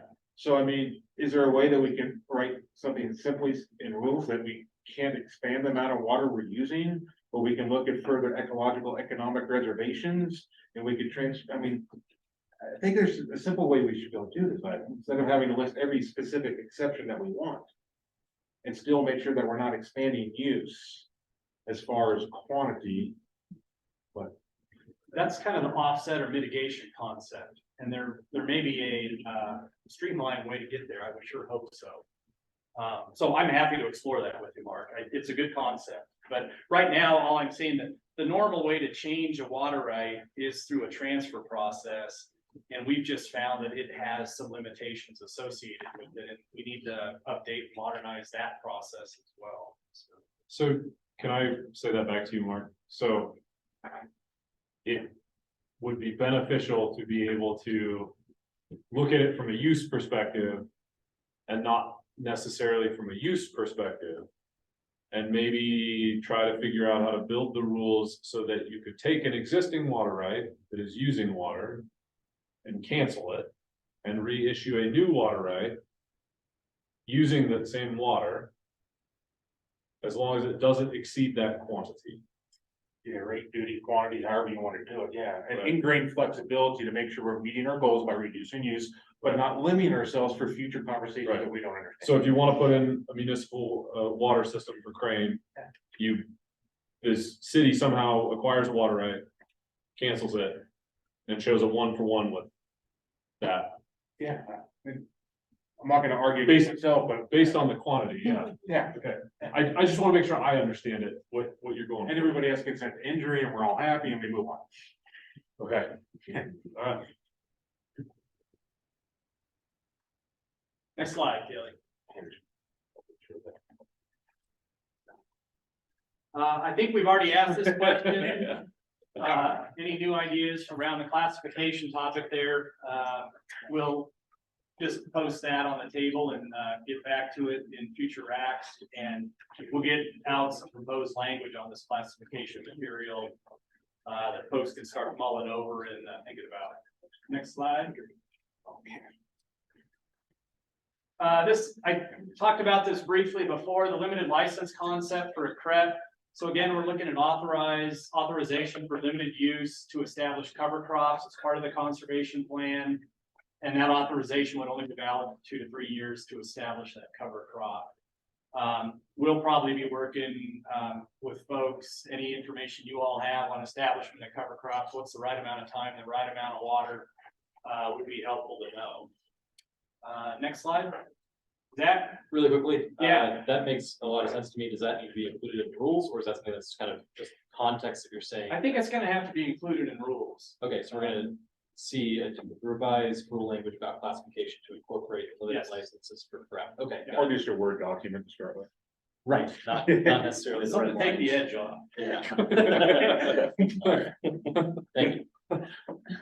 Woo, break time. And then Dark's gonna lead a conversation on criteria to establish boundaries. Yeah, let's go feel free. All right, we'll start at 3 o'clock, get 9 minutes. Yeah. Yeah. Good, all downhill, drink out yesterday. This is the pipeline to Columbia. I want 3%. Yeah. That's why it's supposed to have here. But, You've been I party. I know where you. I stayed the night. Prineville area.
Take your seats. All right, folks, please take your seats. We're about to get started.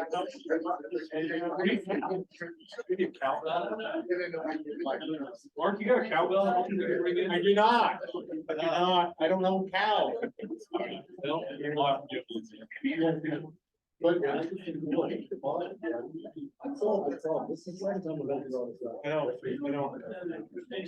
You did. Did my comment make sense? Okay, thank you so much. Welcome back. We are about to get started on the criteria conversation. I'm gonna kick it off to Dark and go right ahead. Good. So we spent quite a bit of time there with Ivan talking about the various boundaries, and in some cases, the criteria to draw these boundaries. The focus of this next talk here is to talk about the criteria that we're proposing to use to draw the sub-area boundaries within the critical groundwater areas. We talked about the exterior boundary of the critical groundwater area being that of the Greater Harney Valley groundwater area of concern. We mentioned how across that exterior boundary, we don't necessarily need to apply the same administrative actions equally across the whole area, but we can focus our administrative actions in those areas where we might need it the most. And the way we get to that is through the delineation of sub areas. So again, the focus of today's talk here is to talk about how do we draw those sub area boundaries? What criteria do we consider? And we've got some ideas of how we're thinking about it now, but we're looking for feedback from the RAC. How do these criteria read to you? Do you have ideas of other criteria that you think we should be considering? So we will jump right into it. We're breaking it up into 5 basic sections here. So I'm going to spend about 5 or 10 minutes in 2 slides, just hitting some high points on how we understand the groundwater system here in the Harney Basin. We're going to talk about the need for the critical groundwater area boundary and the sub-area boundaries. We'll go through the criteria for delineating the sub-area boundaries, and then we're going to step through piece by piece how we might apply those criteria in a hypothetical example. So in the end, we'll kind of see how we apply these in a real world type example. And all through the presentation, your feedback and questions are welcome along the way. So first, just a few basic concepts about the groundwater flow system in the Harney Basin. I'm only hitting some really high points here. There's a lot more information out there, and I'd recommend if you haven't had the chance already to listen to the information session that Jerry recorded. It's about an hour YouTube video, and he really dives into a lot of the details from the groundwater study. But today, just a few key points that are relevant to this delineation of sub-area boundaries discussion. So let's see here. So the figure shown here, I think many of you have probably seen before. It's just a general block diagram cartoon showing the general inputs or the recharge and the outputs or discharge to the groundwater flow system.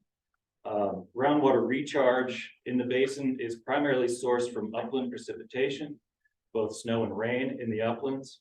And we have recharge areas basically around the entire perimeter of the basin. So in the northern uplands, we're talking about the Blue Mountains. In the south, we're talking about Steens Mountain. To the east, we have the Stinking Water and Crane Creek Mountains. And in the western uplands, it's primarily those upland areas above Silver Creek. One nuance that kind of complicates the recharge story is that groundwater recharge that occurs in the upland areas, because of the nature of the rocks in the uplands, most of that, the vast majority of that recharge to the groundwater system actually discharges to surface water in the uplands. That surface water then flows to the lowland areas and provides the primary source of recharge to the lowland part of the groundwater flow system. So that's one of these kind of complicated nuances, but it's an important part of the story. So once we have recharge to the groundwater flow system, the groundwater isn't just sitting there, it's flowing in the subsurface. And groundwater is generally flowing radially inward from these upland recharge areas towards the center part of the basin. So the map shown here shows a number of things.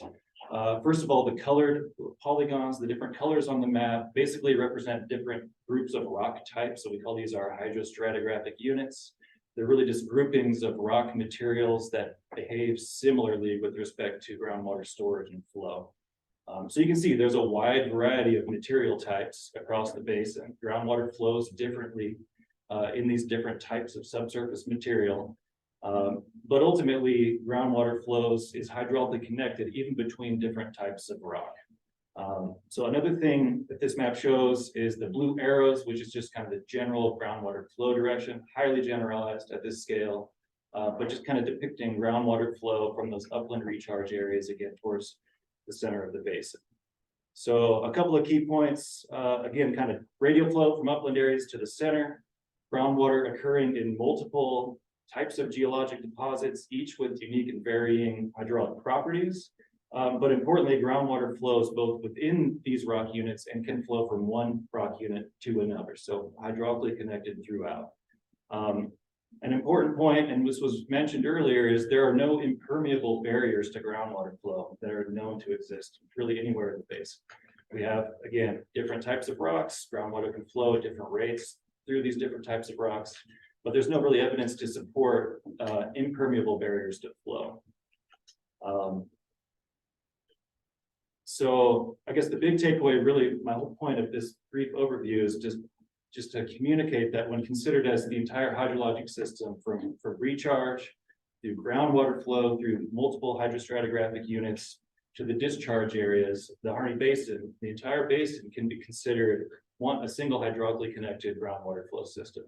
Of course, acknowledging there's many differences in terms of recharge, subsurface materials, pumping rates in different parts of the basin, and so forth. So that's kind of the stepping back, taking a look at how we understand groundwater flow. And so let's ask, what are the requirements for delineation of the critical groundwater area boundaries? And we have the Department's Division 10 rules to guide us here. We're not going to step through all the details of Division 10. There's a lot there. We're going to certainly get into that in future RAC meetings, but for the boundary discussion here today, there's just a few high points. So the rules require that we delineate the exterior boundary of the critical groundwater area. The rules state that that boundary can include either the entire groundwater reservoir or just part of the groundwater reservoir. The rules allow that these boundaries be determined either by physical, naturally occurring boundaries, or simply administratively for implementation of the critical area. And the rules allow for the delineation of sub-areas within the critical groundwater area. So in our case here, in general, we would consider the entire Harney Basin as our groundwater reservoir. And we know there's no barriers to groundwater flow. So how do we think about delineating the sub-area boundaries? Sorry, how do we think about delineating the exterior boundary? And we covered this already earlier. The department's proposing that the give-gack is the exterior boundary for the critical area. Again, it's an established administrative boundary. It encompasses really the vast majority of groundwater development, and it includes those areas with significant declines while excluding those areas where we don't see declines. So moving on, if we have the exterior boundary defined, and we can come to some agreement on what that should be, what is the need for sub-areas? And really sub-areas are needed for effective implementation of any corrective controls, any reduction in pumping. For those to be effective, we need to define sub-areas because we know that groundwater level declines are variable across the basin. So here's a map showing the groundwater level contours. You can see there's clearly several areas where we have what we've referred to in the past of cones of depression. So these are these areas of concentric groundwater level contours where the focused groundwater level declines are occurring. So you can see the Beaver Springs area, Lawn area, Highway 20, and over in the Crane area, we have these cones of depression. So we really want to make sure that we focus our corrective controls, any reductions in pumping in those areas where the declines are most severe. Delineating subareas can additionally be useful for facilitation of any types of voluntary actions that might occur in the basin. So to summarize, I'm just going to read this here. The intent of dividing the critical groundwater area into sub-areas is to group wells together that have similar local impacts on the groundwater reservoir And where reductions in groundwater pumpage through either voluntary or regulatory action will have a timely, efficient, and similar groundwater response within that sub area. So the main challenge we face in drawing sub-area boundaries is, as we discussed earlier, no barriers to groundwater flow are known to exist. We think of the basin as really a continuum, a single groundwater flow system. So how do we go about drawing these boundaries? What criteria are we going to use? Do you want to take just a second, Dark, and ask, are there any questions on that piece of it?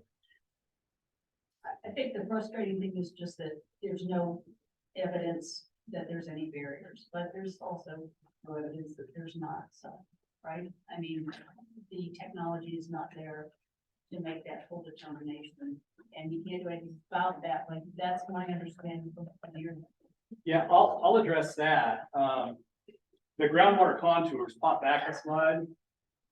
This is the evidence that we look at for barriers. If there were hydraulic barriers out there, you would see unusual changes that would make us scratch our head as to why do the contours behave like they do, given our understanding of gravity flow, recharge, and discharge areas. And we don't see that here. We see natural variation. We see the cones of depression that Dark talked about. Those are explained by the heavy pumping centers that we see on the ground. But we don't really see anything unusual that would make us say there's a barrier. Now, Jerry did some work in the sub area of the Klamath Basin and came across some areas where contours were stacking up. And there they have a series of faults in volcanic aquifer systems. They weren't impermeable either, but they required some explanation and some geophysics and some well cuttings work to go out there and figure that out. And we just don't see that kind of stuff here. So I would say that from my perspective anyways, there is a lack of evidence of anything impermeable that's out there. Thank you. I have one question. How deep is the basin of water? And you're pulling down, it has no barriers and it always will seep to the lowest. That is correct. So when you pull even out of the bottom of the basin, you're pulling water from a higher contour lines into the basin. Potentially, depending on the nature of the subsurface deposits at those locations. And I guess that was sort of where I was going. I just wanted to clarify.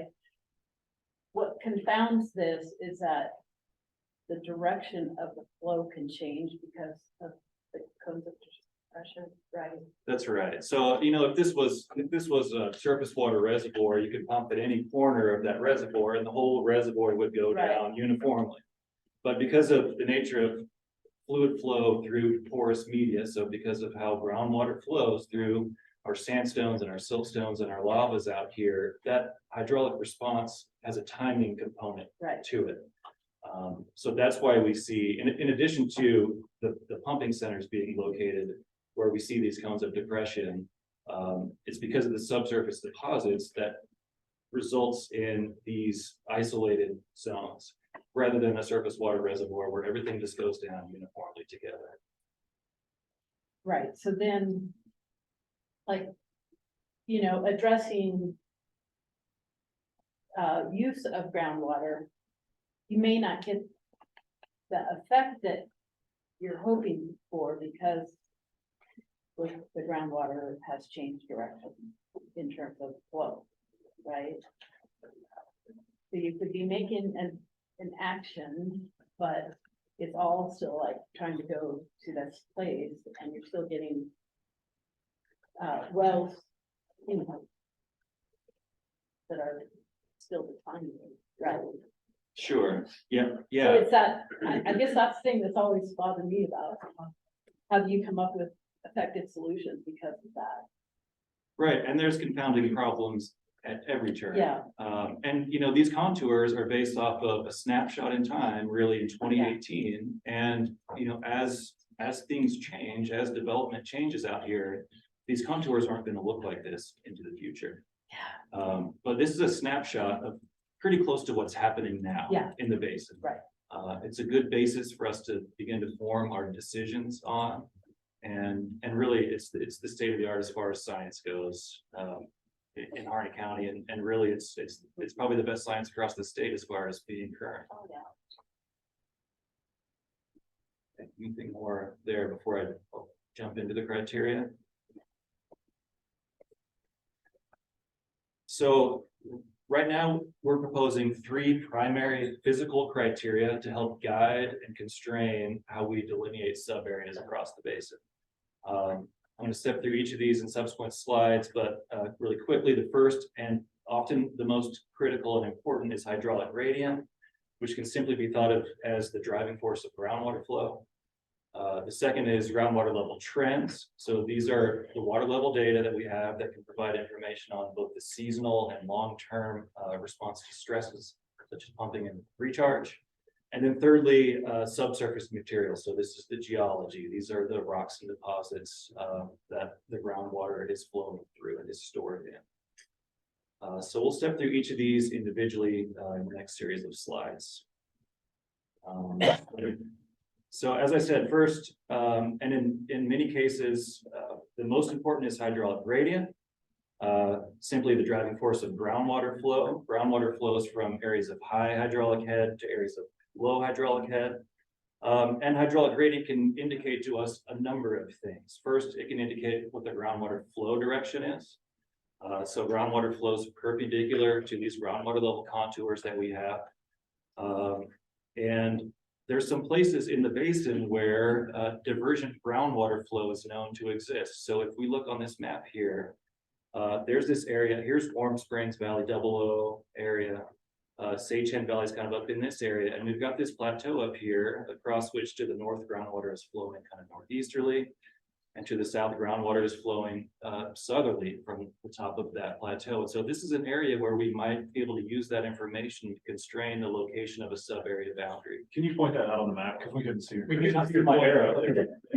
Sorry, I can stand up and point it out. I think you have to slide over the other screen. There we go. There you go. Okay, so I'm talking about this area right here. So we draw arrows perpendicular to our groundwater level contours, and off of this plateau, we've got groundwater flow to the south, on the south side of the plateau, and off this north, this Sage Hen Valley here, groundwater is flowing to the northeast. So across this, which is basically a local groundwater flow divide, we might be able to use this information to constrain the location of a sub-area boundary. Again, while at the same time recognizing that it's hydraulically connected across these two areas, and we have to come up with some types of constraints to help us implement and delineate these sub-area boundaries. Let's see if I can find my cursor again. So, groundwater flow directions and divergent groundwater flow paths. In addition, we can trace back our groundwater flow paths to the various recharge areas across the basin. We know that there's recharge areas radially pretty much around the entire basin, and if we can identify where a particular location receives its recharge, we can begin to think about different areas within the basin that are receiving recharge from different parts of the upland areas, and start considering those as, from a sub-area perspective, as somewhat different from each other. So in addition to groundwater flow directions, we can look at our contours, which are the representation of the hydraulic gradient. And as we saw on that previous map, we can pretty clearly identify these areas where we have major declines, where we have these cones of depression. And we might be able to use that information to constrain a sub-area boundary. So the types of data sources we have to provide information on hydraulic gradient are, as we've seen in a couple of figures so far, the groundwater level contours from the groundwater study. We have groundwater level hydrographs. These are the static water level measurements that the department and the USGS measures. And we also receive lots of static water level measurements reported through the water rights permit condition reporting system. In addition to those specific data constraints, where those are limited or where we don't have the dense information that we might want or that we might have in other areas, we can look at surface topography and surface water basin divides to get some sense of how we might expect the hydraulic gradient of the water table to be in those locations. So we look at the surface topography from DEMs or topographic maps, and we use the USGS watershed boundary data set, which is a data set that delineates the surface water divides. Okay, our next criterion is water level trends. Again, these provide information on seasonal and long-term responses to stresses such as pumping and recharge. We can look and see in some areas that we have distinct groups of wells that are showing similar trends, either seasonal trends or long-term trends. And we might be able to take these groupings of wells and use them to help delineate a boundary between them and a group of wells in some other area that aren't seeing that same response. So looking at groups of wells that are showing similar trends. When looking at groundwater level trends, we can look at both the overall magnitude of decline. So looking at the earliest water level record we have for that well compared to today to get the total decline. And we can look at the rates of decline. So how much is the water level in that well declining from one year to the next. And both of those metrics can help us to zone in on groups of wells that are behaving the same, either in both of those ways or one or the other. So the data sources we have for water level trend information, again, are these groundwater level hydrographs that are mostly quarterly measurements, often annual measurements, and we have a handful of wells in the basin where we actually have hourly measurements. Again, these are OWRD measurements, USGS measurements, and those measurements reported to the department. So finally, our third primary criterion is subsurface materials. So these are the rocks and deposits in the subsurface within which groundwater flows and is stored. Variations in subsurface materials occur widely across the basin. As I'm sure most of us or all of us know, there's areas where we have cinders and lava flows. There's areas where we have siltstone and sandstone. And understanding where variations in these materials occur can help us begin to provide constraints on where we might delineate a sub-area boundary. So the images shown here, this is a schematic cross-section through the Weaver Springs area. You can see there's a rather large and deep area dominated by this red color. The red color is primarily cinders and thin lava flows, rubbly material. Generally, wells completed in these materials have relatively high yields and pump a lot of groundwater.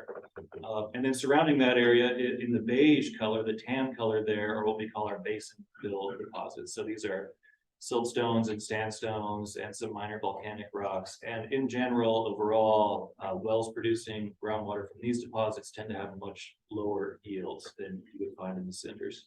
So we can use these variations to delineate potential sub-area boundaries. The data sources we have for constraining subsurface materials are published geologic mappings from the USGS, the Oregon Department of Geology and Mineral Industries, various universities providing information on that. We have the hydrostratigraphic unit designations from the groundwater study.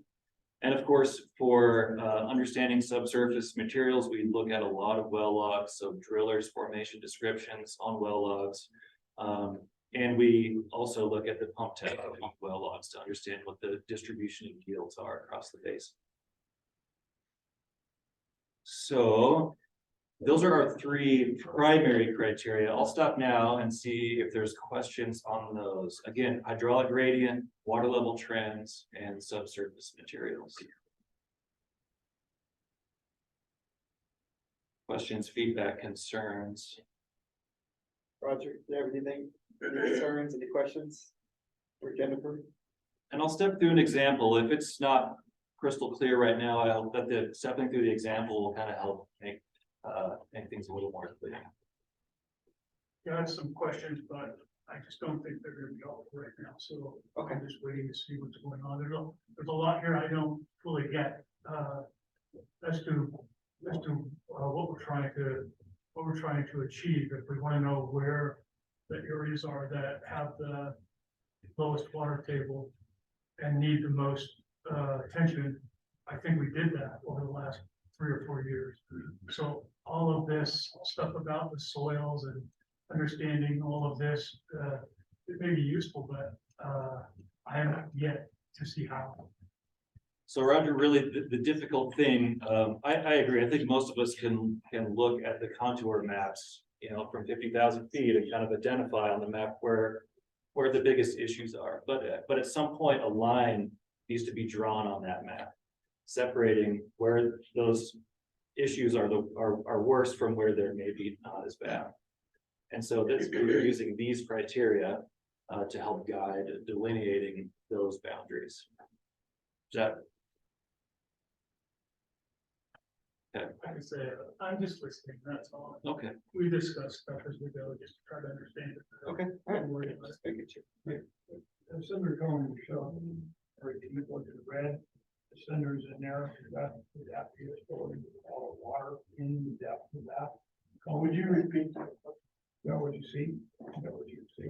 So he's asking about the cross section back here, and to be clear, the vertical scale on this is greatly exaggerated. So this represents, this depth in here represents 500 or 600 feet. And certainly the storage in those cinders is high when they're saturated. So I have a question. If we're all living in the same bathtub, shouldn't that be where all the water is? Is in the cinder cone? So agreed. If I can go back to my kind of surface water reservoir analogy, right? You can put a straw in any corner of a surface water reservoir and the entire surface of that reservoir goes down uniformly. Right. And because of the nature of how groundwater is stored and flows in geologic materials, there's a timing component to that equalization of that pressure across that surface. So it behaves differently in the subsurface than it does when you just have a standing body of water. Is that getting to your question? Not really, no. Okay, so maybe you were speaking to so this is the Weaver Springs area. Right. And it's basically the lowest point in the basin at this time. Is that kind of where your question? Right.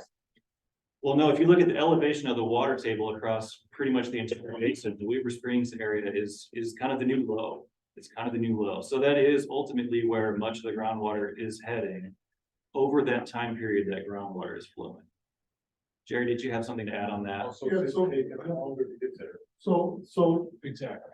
in this example of Weaver Springs, that red area, think of somebody having a pond that's surrounded by a bunch of clay and silt. And you're putting your pump in the pond and you're pumping water out of the pond. The water level in that pond is going down, but the clay and silt that's feeding that pond can't keep up. And so that pond level keeps dropping as you pump out of that pond. And it's going down fairly uniformly within that red area.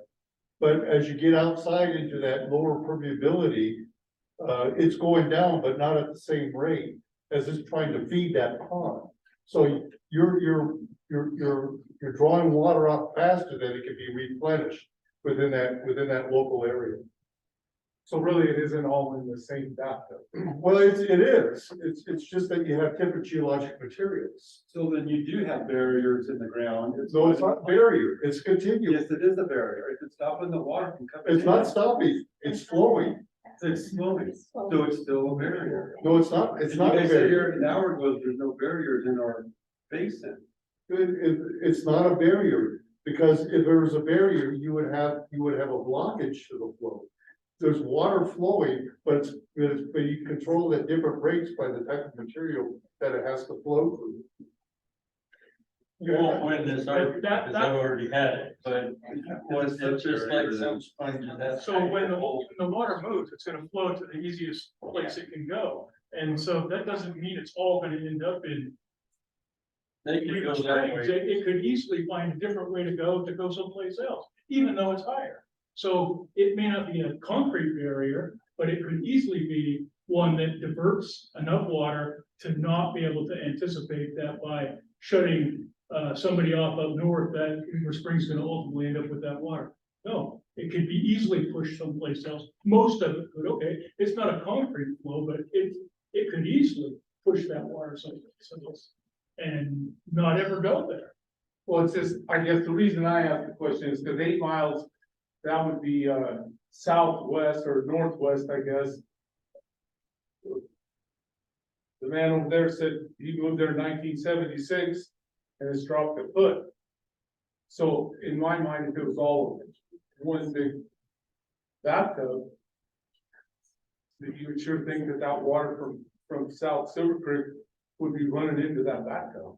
Because it's downhill. I've lived here long enough to know that. Yeah, so I think, and I think even the department has used the bathtub analogy before, and I think it causes more issues than it helps when we're trying to explain that. Hot tub, sorry.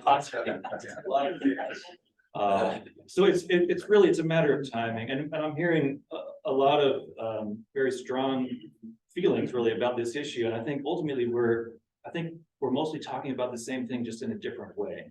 So, you know, I'm talking about how we're going to use these subsurface materials to help delineate these sub areas. And we're doing that because you're right, there are differences in how groundwater is behaving. In this example, in these cinders versus how they're behaving out in those basin fill deposits. Ultimately, the way we understand the groundwater flow system to work is that regardless of which geologic deposit you're in, groundwater can flow back and forth. There's a timing component, and it becomes important when implementing administrative actions that we consider how those subsurface materials are affecting that timing component. So you look at this cross section through Weaver Springs, you know, it wouldn't be the most timely and effective use of administrative action to curtail off a bunch of groundwater use out in the basin fill deposits to try to help what's happening there at Weaver Springs.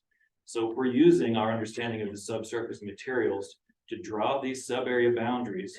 So within that sub-area, specific administrative actions can take place to apply to just those people within that sub-area. Mark. So Dark, talk about, you keep saying timing, but give us some reference on how transmissivity of water, how fast it flows through cinders, sub-basin fill. So Silver Creek tied into Weaver Spring. How long does that water take to get there? So there's kind of two ways you have to think about the timing piece with groundwater. The first is you think about a molecule of groundwater that falls as snow or rain and enters as recharge into the groundwater flow system. Now, we know from the isotopic study that was done as a part of the groundwater study that a lot of the groundwater in the Harney Basin was recharged thousands of years ago. So if you think about a molecule of water that fell and recharged the aquifer, it can take thousands of years for that molecule to travel through the subsurface to a well, say at Weaver Springs. So that's kind of the particle way to think about groundwater flow. The other, and often I think more important way to think about groundwater movement is the hydraulic response.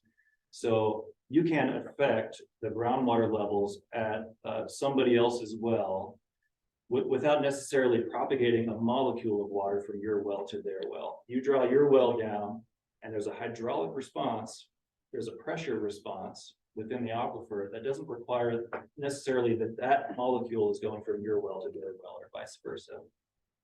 And it's important to consider those two groundwater flow mechanisms a little bit differently. And the thousands of years of recharge is one way to think about it, but that propagation of the hydraulic response is another and often more important way to think about it when it comes to, say, interference between wells. Ben? Well, so what you're saying is you pump molecules out of that particular water. It goes out and is gone. And then the other molecules are going to work their way back into that well. Isn't that right? Yeah, eventually, if you draw down a cone of depression and it stops, that cone of depression is going to fill back up with water that it's drawing from areas of higher hydraulic head into those areas of. Because you created a low spot. That's right. That's right. But that may not happen in anybody's lifetime. No. In some But places, it's happening in somebody's life. It may be in areas it is, but in other areas it's not, so it's not something you can count on. Brett? Yeah, a good example of that, Roger, is on the south side of the woods.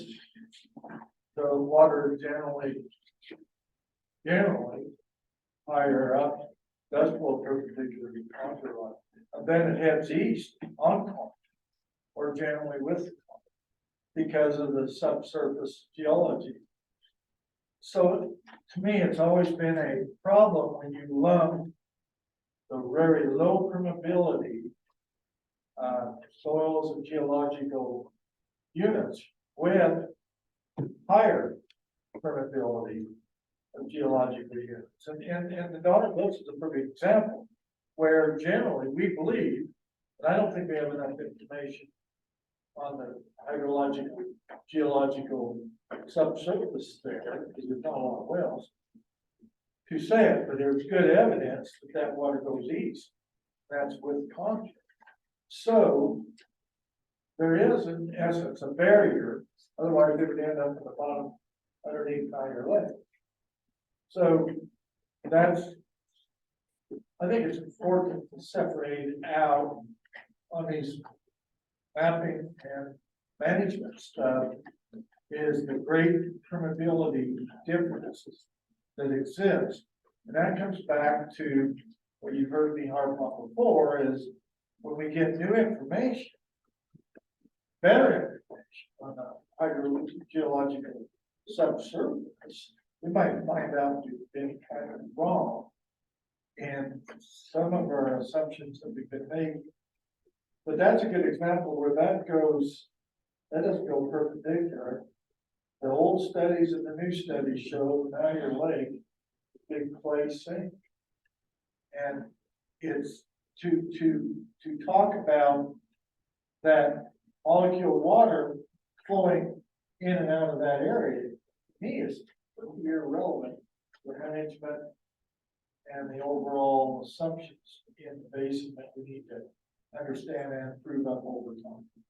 That's my, so the Donner Blitzen example I'm making is true in other small, what I would call aquifers surrounding the Over Creek area and even smaller areas up around the perimeter of the valley coming.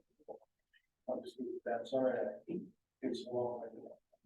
No, that's fine, Brett. And again, I think oftentimes we're talking about the same thing, just maybe in different ways. So there are huge variations in the hydraulic properties of subsurface materials across this basin, huge. And I'm sure, I mean, this cross section shows kind of one schematic example of where I'm trying to demonstrate that we're recognizing this and that we're using that concept to help delineate sub-area boundaries. Because in reality, when you fill the lake up with water, you'll fill that cinder cone up in 3 months. If you put the water on top of the cinder cone. No, as soon as it goes over the lip at Joe Bierman's, because I physically watched it. So, and it will fill that up.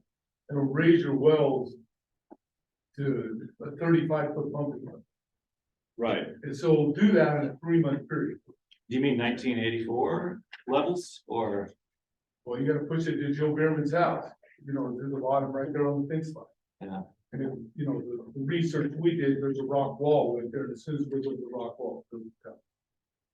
Right, so as soon as you get past the sediments, the tan, and that water is on top of the red, that water is gonna move through the red a lot faster than it did through the tan. It'll fill it up in 3 And months. so it, yeah, absolutely.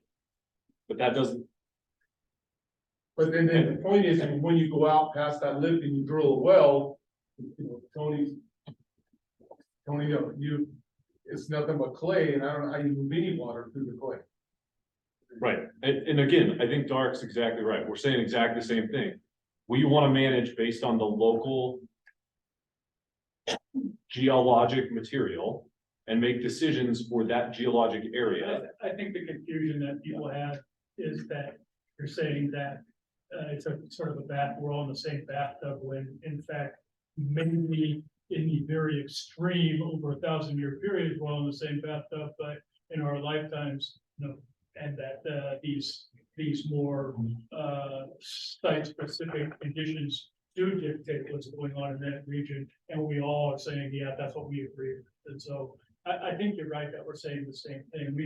We just were struggling with this. We're all in the same bathtub concept, and that there's no barriers. Okay, there might not be any barriers, but there's a hell of a lot of almost barriers that slow things down. I'm sure it's the timing piece, Exactly. Roger. You think I'm on the same page you are. I mean, what happens in Weaver Springs isn't happening in Camp.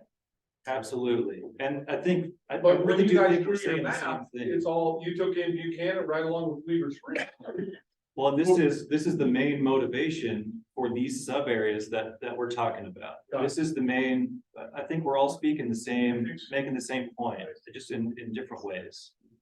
That's Yes. really the point of the sub areas. So I'd say let's keep going. Okay. And we'll go through the example and show you how we are trying to get to smaller sub areas within the bigger boundary. Right, so the difficulty there then becomes, how do we draw these lines, right? So we can all agree there's differences, there's areas that are behaving differently, but at the end of the day, a line has to be put on a map. And within those areas, administrative actions are gonna take place. So what this presentation is, how do we draw those lines? So we discussed the three main physical criteria, again, hydraulic gradient, water level trends, subsurface materials. In addition to those, there are some other considerations when you go about, anytime you draw a line on a map, you have to make a decision about how you're going to do that. And there's lots of different ways you might go about it. No natural lines exist. There aren't any, infinite vertical cement walls down there, right? So we don't have any existing kind of natural barriers that we can necessarily follow in every case. What we're proposing right now is to follow the lines at the scale of the Public Land Survey System section to trace out the sub area boundaries. These are 1 by 1 mile generally. We believe that's a scale that's appropriate to the scale that our data can constrain in many areas. And these section lines they're going to help facilitate the implementation of any administrative action because they are basically themselves administrative boundaries. And finally, using the section lines as a landowner, if we have a sub area that's delineated by section lines, it's going to be pretty straightforward for you to look at the map or look at the table of sections and identify, am I in this sub area or am I in that sub area? So there's kind of a number of reasons why we're considering using the section lines to delineate the sub areas.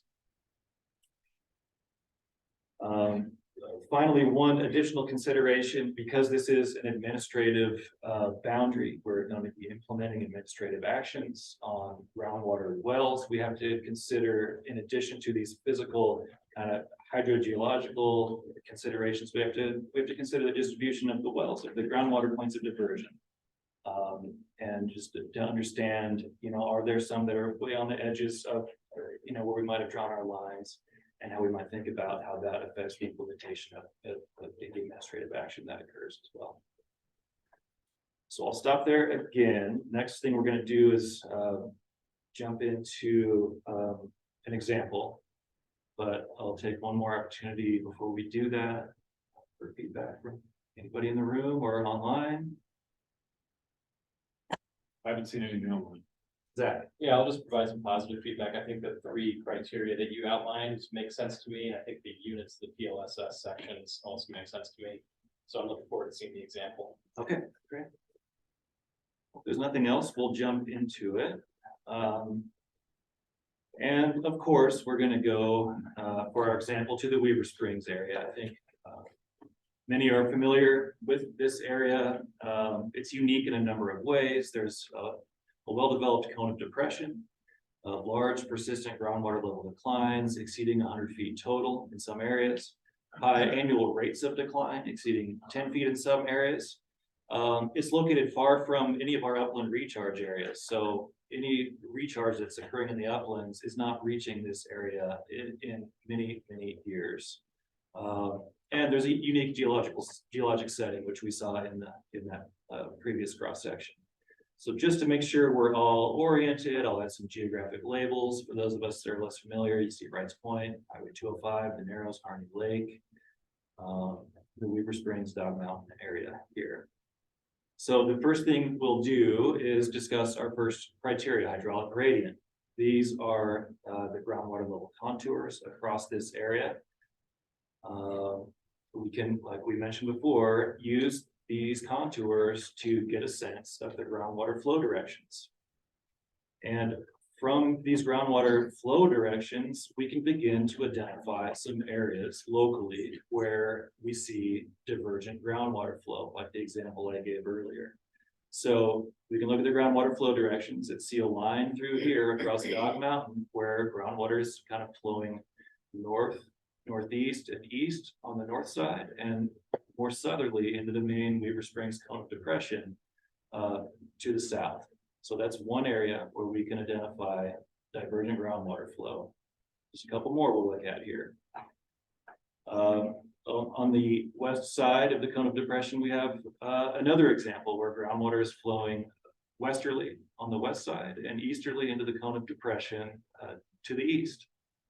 And this is the same plateau we looked at on our regional example earlier, where we have groundwater flowing to the north off the north side of the plateau and groundwater flowing to the south off the south side of the plateau. So just visually, we can start to imagine how we might start constraining a potential sub-area boundary using this information.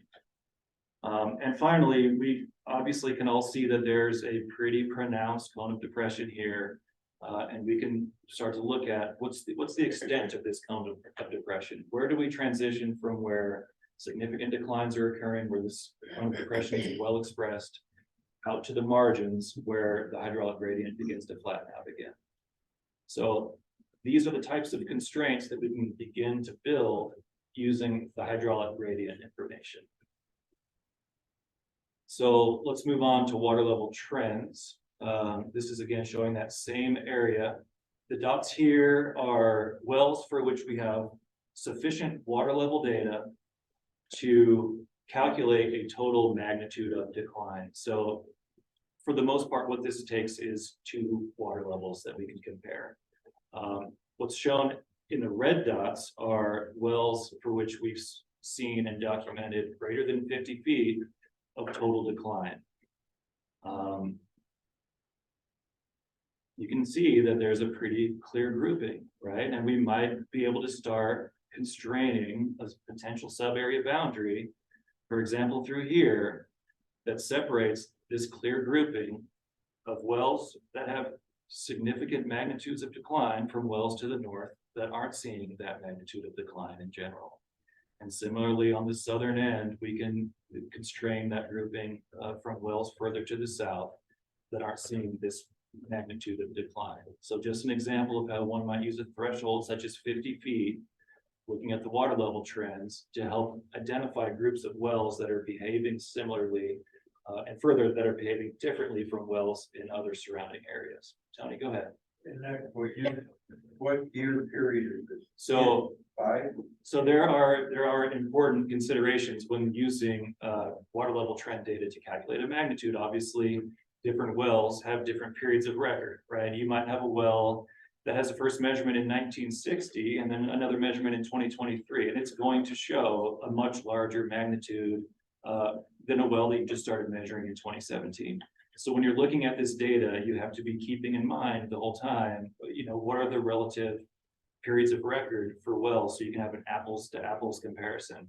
And you can see on here that, you know, within this area that we've begun to constrain as a potential sub area here, there are a number of wells that haven't seen 50 feet of decline within their individual water level record. And I'd say for the most part, the reason for that is we don't have water level measurements for those wells going back far enough. Their record just hasn't captured that earlier period of decline that some of these other wells have. So you're absolutely right. That's critical. Yes, please. Yeah, my question actually was along the same lines. I mean, it seems like if you've got more recently issued permits, say in that stretch on the north end, those blue ones. Yeah. And you're just gonna get to the 50-foot decline. They just haven't been pumping long enough, I mean, those should be included as well, I would think. I mean, let's not, like, let's avoid creating some problems in addition to addressing problems we've already created. I agree, and it could be the case here where those are just more examples of wells that don't have the period of record to describe this 50-foot, but the magnitude piece is just one piece of our water level trend. So on the next slide, we're gonna look at what the rate of decline is across these groups of wells. Okay. Which have similar issues as far as period of record and the available data. But together, this total magnitude and the kind of current rate can help paint a picture of where our wells kind of behaving similarly and where are they behaving differently. Question? Yes, please. So doesn't it also say that the level of data is critically important? You have the confidence that the picture you're painting of the sub-area is accurate. Because in some areas of the basin, you have a short duration of time with lots of data. Yeah. It doesn't necessarily match up to the wells where there's longer term data. So to me, this is my belief that the rule must reflect that level of data and the confidence thereof. It's all right to go ahead and throw the boundaries, but data over time from the enaction of this rule has to be a guiding force. So, because you're going to find out you're kind of wrong sometimes, and the economic ramifications on some of these boundaries is just extreme for some families. And so there has to be a provision in our thinking and in the rule to make sure that if the community all got together and say, we want to intensify the data collection by all working together, you're going to really refine the knowledge of that aquifer function. I just keep putting that out there. I think it's critically important, especially when you consider a family that owned a piece of ground forever, didn't want to invest in a well because they were until they had the cash in hand, and now they don't have an opportunity. I understand all that, but it's also something people have to think about because there is it's social, economic, and real life economic, social loss. So it's just encourage everybody to kind of look at the ramifications of the language and that sort of thing. Absolutely, Fred, and I think we agree 100%. We have no intention of stopping data collection right now. I mean, the more data we have moving forward, the better understanding we're going to have. That being said, at this point in time in the Harney Basin, we have a pretty robust data set. This groundwater study we did, and you're never going to have all the data, right? But we have sufficient data to make fairly well constrained decisions moving forward. Now, I agree with you that we'll keep collecting more data. We'll keep improving our understanding of the groundwater flow system.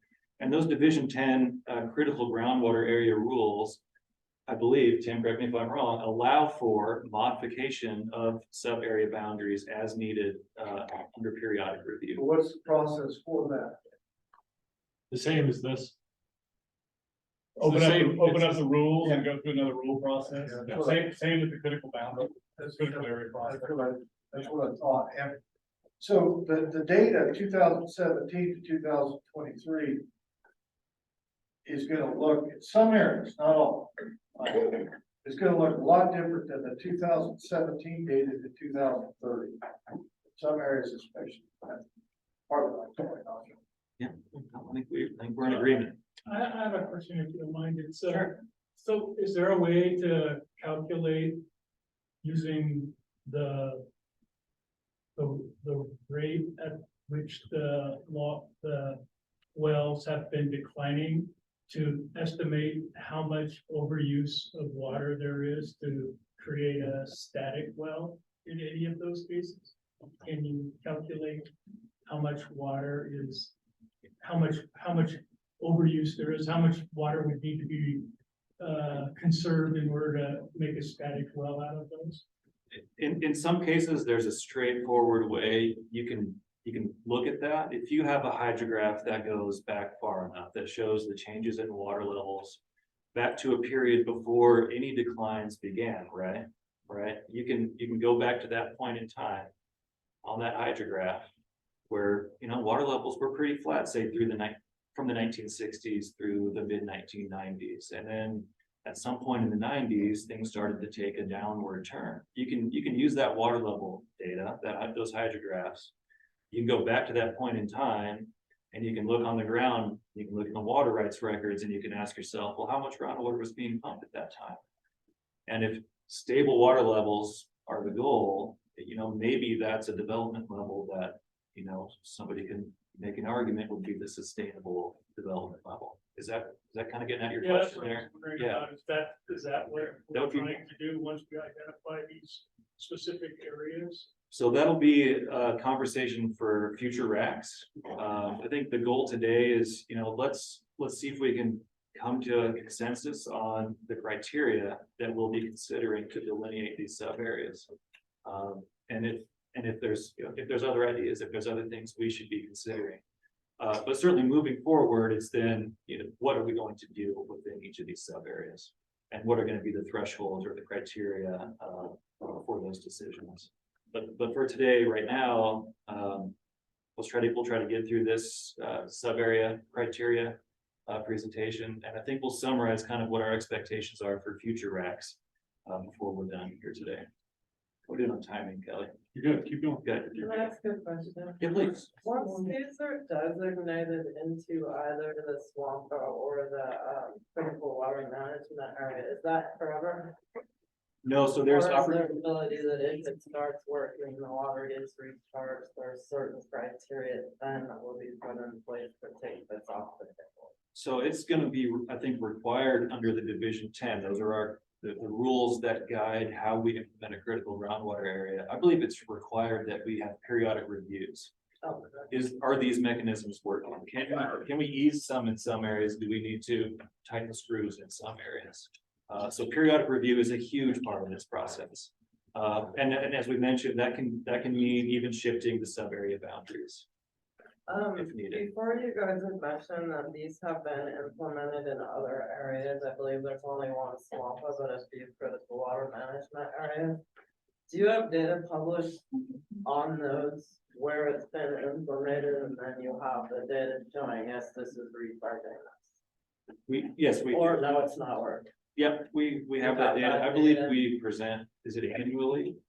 I believe it's every 3 years, we produce a report for the commission on the activities within the critical groundwater areas and the status of those critical groundwater areas. So there are 7 currently that exist in the state of Oregon. And I believe the last time we produced that report was in 2021. And we'll be doing an update to the commission in 2024 on those critical groundwater areas. Thank you. So one more little thing in there. Yeah. Everybody seems to be throwing out this history thing, that they didn't know what was going on. But I talked to Joe Eckley 25 years ago, and we knew, you know, what the water situation was. And Eckley and Bierman both sold and ran. And then that's when all this pumping started. So there was history.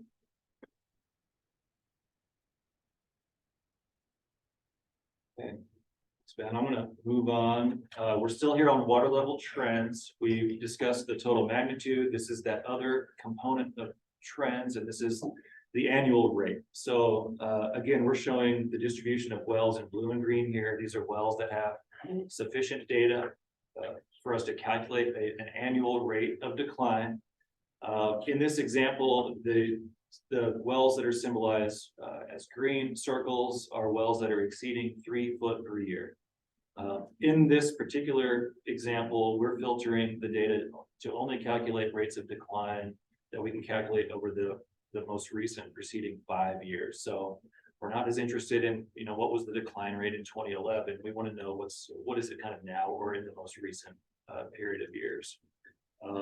So again, similar to the magnitude here, we can see there's a pretty clear grouping of wells, and we can use this grouping to help start constraining how we're going to delineate the sub-area boundary. Did you have a question, Andy? No. Okay. So again, like we did before, we might separate this grouping from wells to the north, the line through here, and along the south, we might start to kind of delineate a rough sub-area boundary with a line encircling this group of wells, like this.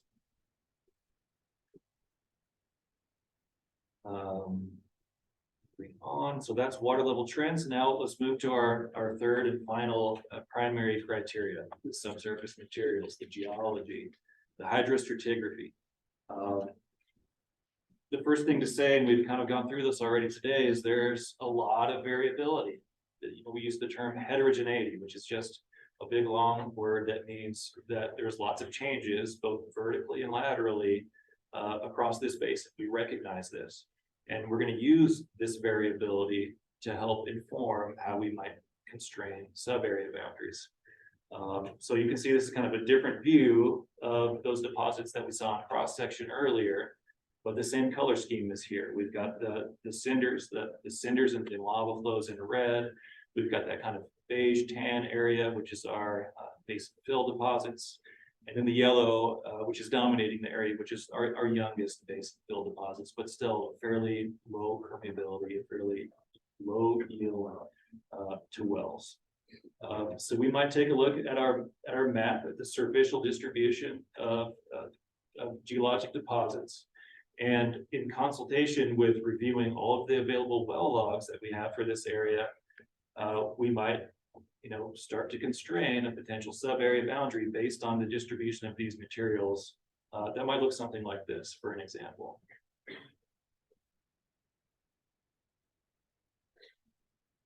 So those are our three primary criteria: the hydraulic gradient, water level trends, and the subsurface material. We've kind of stepped through how we might use each of those to constrain potential sub-area boundaries. And then what we can do next is to just overlay them all together. So this is everything we just worked through. These are all the lines and how they overlap. And you can see that in some areas, you know, across the different constraints, there's pretty decent agreement about where you might draw the line. And in other areas, you know, there's maybe not as good of agreement. And so how do we go about rectifying that? And it's going to come down to the local hydrogeology, the local hydraulic setting, and which of these factors in this particular case is the most important. So the next thing I'm going to do is flash up on the screen what our potential sub-area boundary here might look like. Again, this is not an official final sub-area boundary, but based on kind of the rough constraints that we've stepped through today, we might see something like this. So we've followed the constraints that we've built based on our three primary criteria. We've moved them on to our section lines. Again, that's kind of the scale, the unit at which we're comfortable applying these constraints. And we might end up with a boundary that looks something like this. And you can see that in many cases, that blue line there conforms fairly well to our criteria constraints. And in some areas, not so well. So kind of on the northeast corner, you can see we used our subsurface materials constraint to extend a possible boundary out, you know, quite a bit further to the northeast than I've shown here with how I've drawn the blue line. And the reason for that is, as we're thinking about what's important, what are we trying to do? What we're trying to do is group wells together that are seeing a similar groundwater response. And so in this case, we chose to weight more important that hydraulic gradient data, that water level trend data. And in this case, I'm less interested in what are the wells drilled in than I am how are those wells responding to the stress that they're experiencing.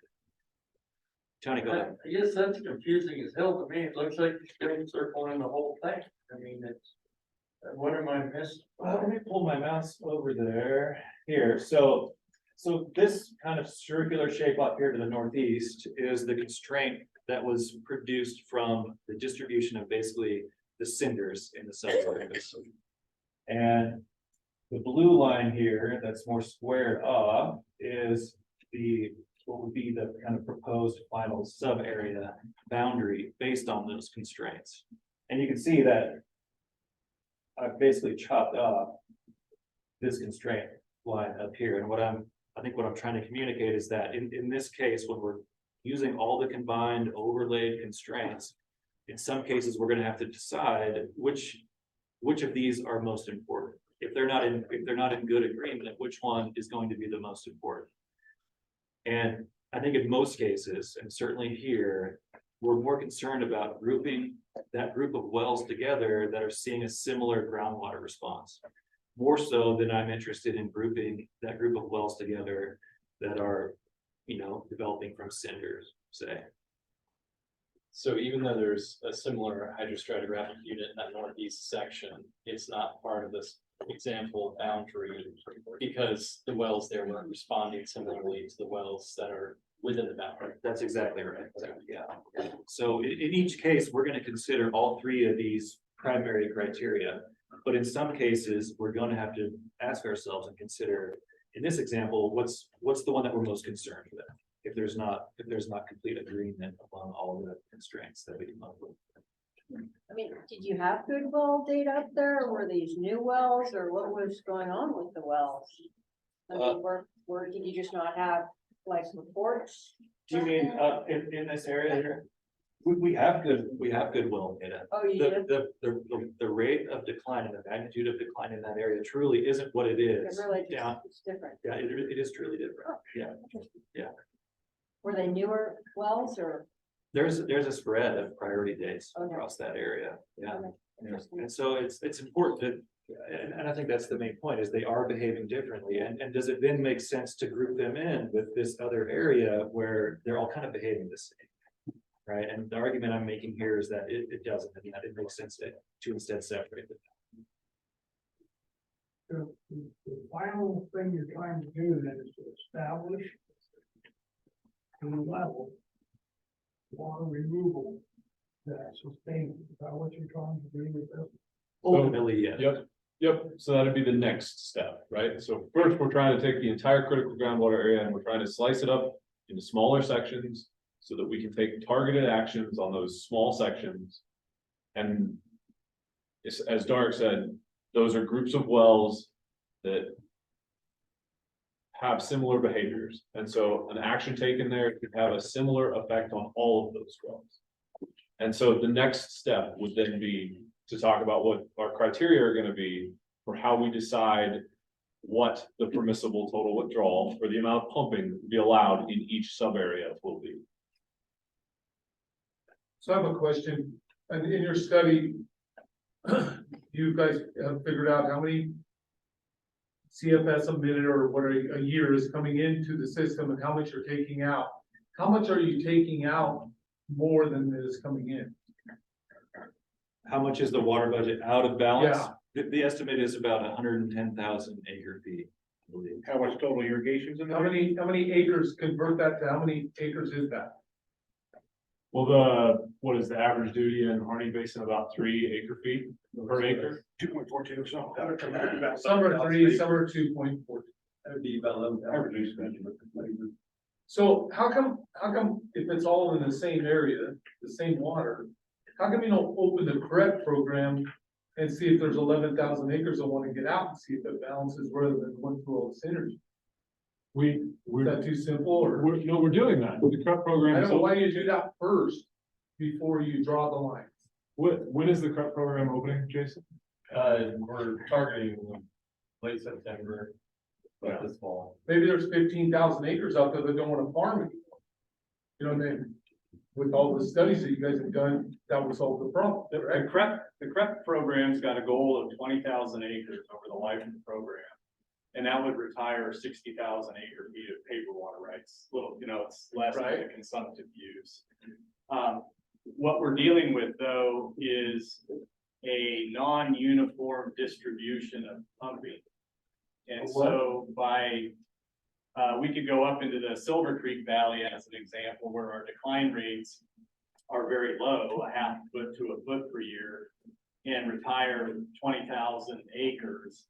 And we may not see a significant change up there over that broad area because the pumping is more distributed and we don't have these cones. So we would still end up with significant rates of decline in these areas. And that's really what the conversation about the sub area is after, is trying to get to some level of stabilization or a drastically reduced decline rate where we have these focused pumping centers out there.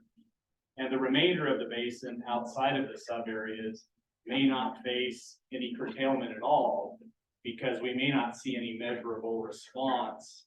The water budget overall would improve, but we may not see any recovery of groundwater levels where the decline rates are relatively small. And let me take back a word. Our goal is not to recover water levels. We aren't gonna make the system better.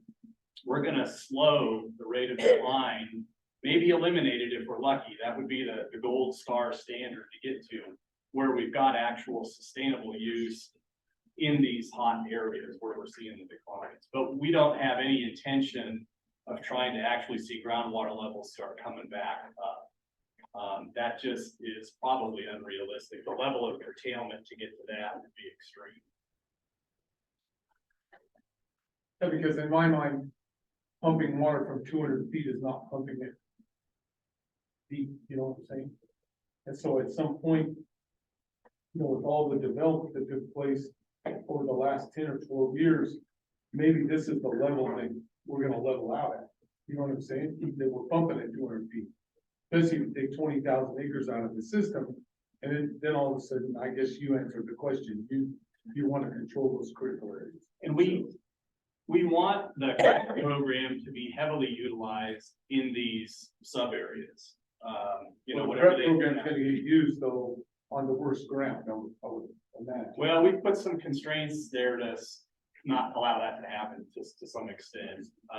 But the CREP voluntary agreements, you know, we're looking for the other alternates to be used as quickly as possible.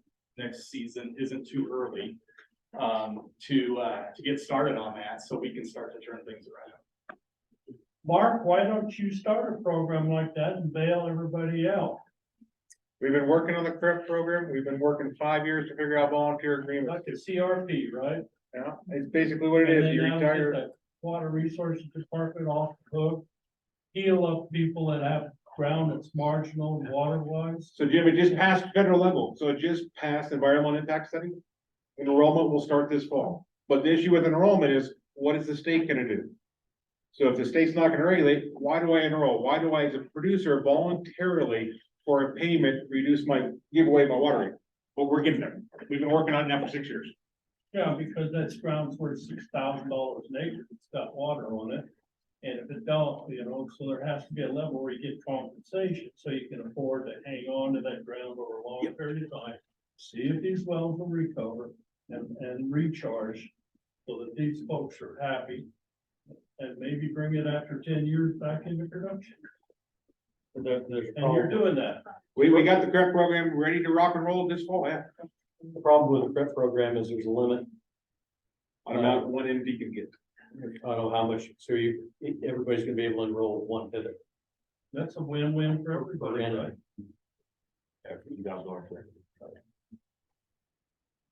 Okay, time check. Yeah, we've got 12 minutes, yeah. We got about 12 minutes, so, and then 4:30 is gonna be public comment periods, how that's gonna work. For those of you online, if you could put in chat, you can monitor who, put in chat if you wanna do a public comment, let us know in chat. We're going to go from one person in room, person in chat, person in room, and we're gonna start that at 4:30. Public comment here in the room, just raise your hand, I'll call on you. I'll make sure to ask you to say your name, so we can have the record for public comment. So, please go ahead, Eric. Did you have something else? That's the end of the presentation. This sounds like there's a little bit of time for more discussion, more questions, more input. Let's go 20,000. Trent? I just wanna, mention something that's come up in a lot of previous water meetings, and that is the water use conservation by a lot of people has been ongoing, some more than others. So you have areas where new methods of irrigation are being implemented, and the use of that water their use of water has actually declined compared to the average. And, I mean, we implemented just for business purposes and practical purposes, a number of things.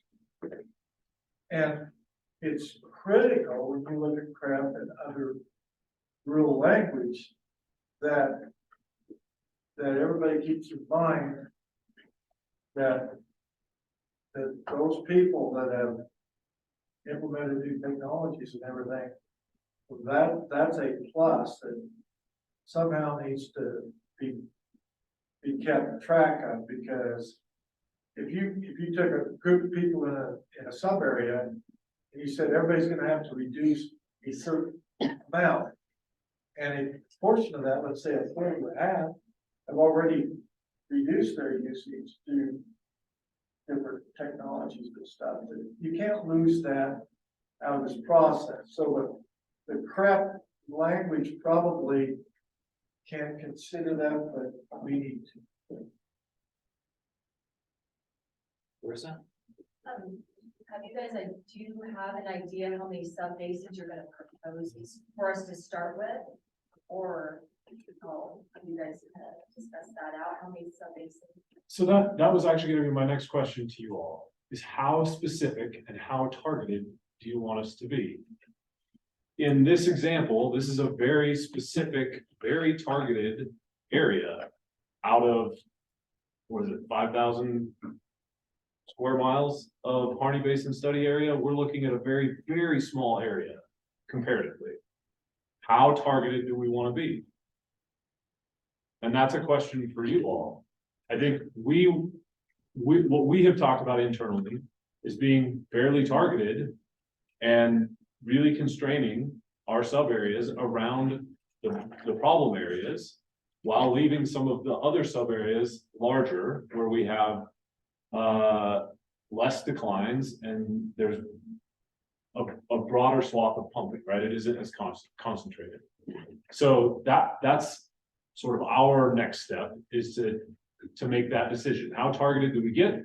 And then Jerry and Dart go back and they look at their criteria and they really start drawing lines on a map, and we come back next time with a couple of proposals.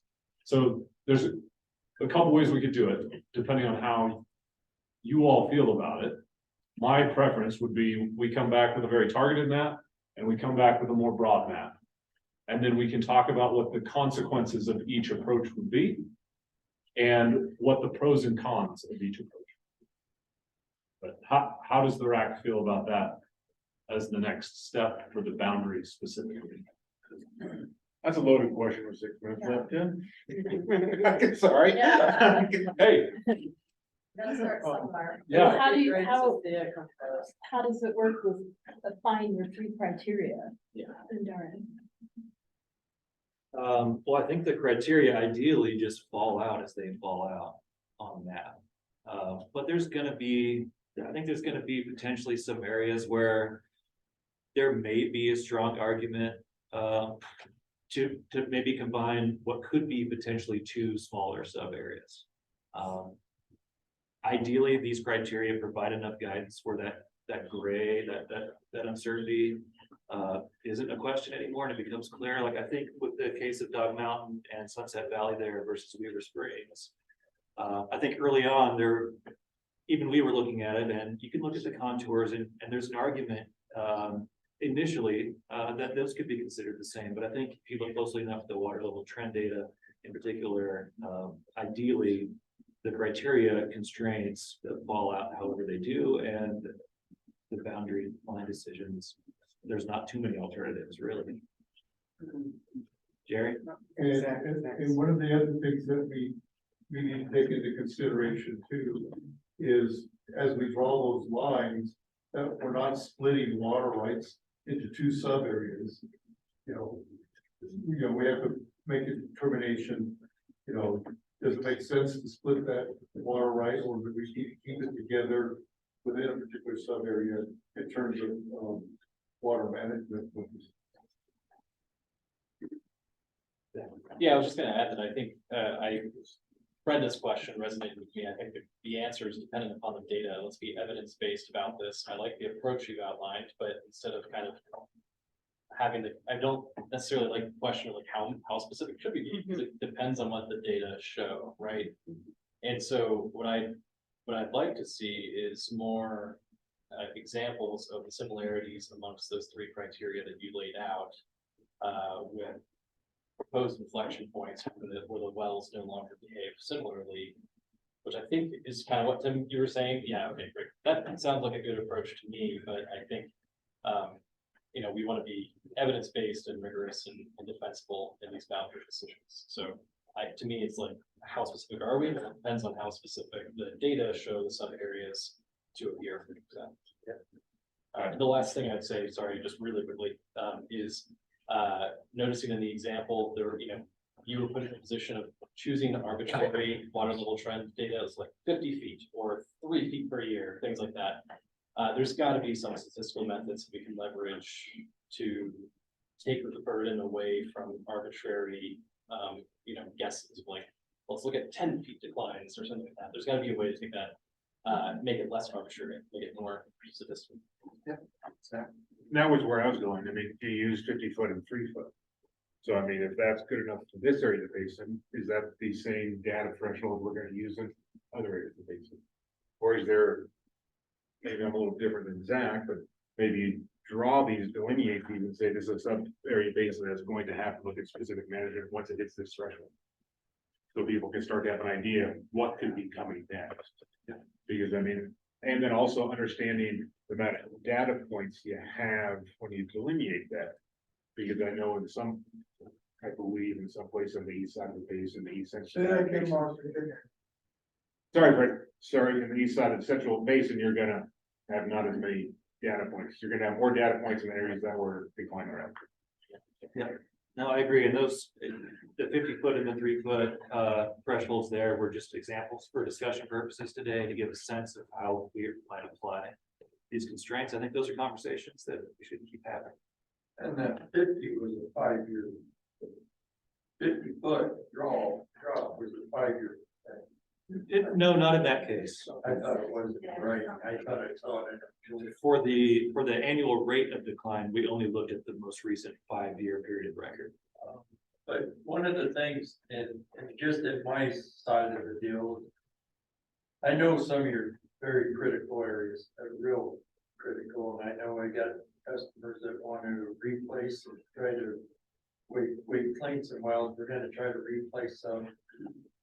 They have their water right, but I'm always concerned, and I'm trying to stall to find out when this plan comes up, are we gonna be looking at the very tightest critical areas? Are you gonna pull some water rights, squeeze down on some? I hate to see them go and dump the money into more wells and do all this when we're right. But what is, and maybe this isn't the proper time, but it really is something I keep trying to tell, man, I haven't heard what they're gonna do yet. I hate to see them borrow money and do anything until we know, in case we get the water, then you guys come in here and slide an axe on it. It's frustrating when I see something next door getting another well and nothing there. I'm feeling like I might be screwing up, stalling them on something. But I keep thinking we're gonna have some idea of what you're gonna do. It's just a plan, so I gotta keep letting them know. Yeah, so really quick before we go to public comment, let's talk about the plans. What comes next? So at the next RAC, we intend to take what we have discussed about here, the criteria, and put together a map with the critical groundwater area boundary broad as the give jack, and we can discuss more whether we agree with that or not. And then we will divide that up into sub areas using these criteria and these problems.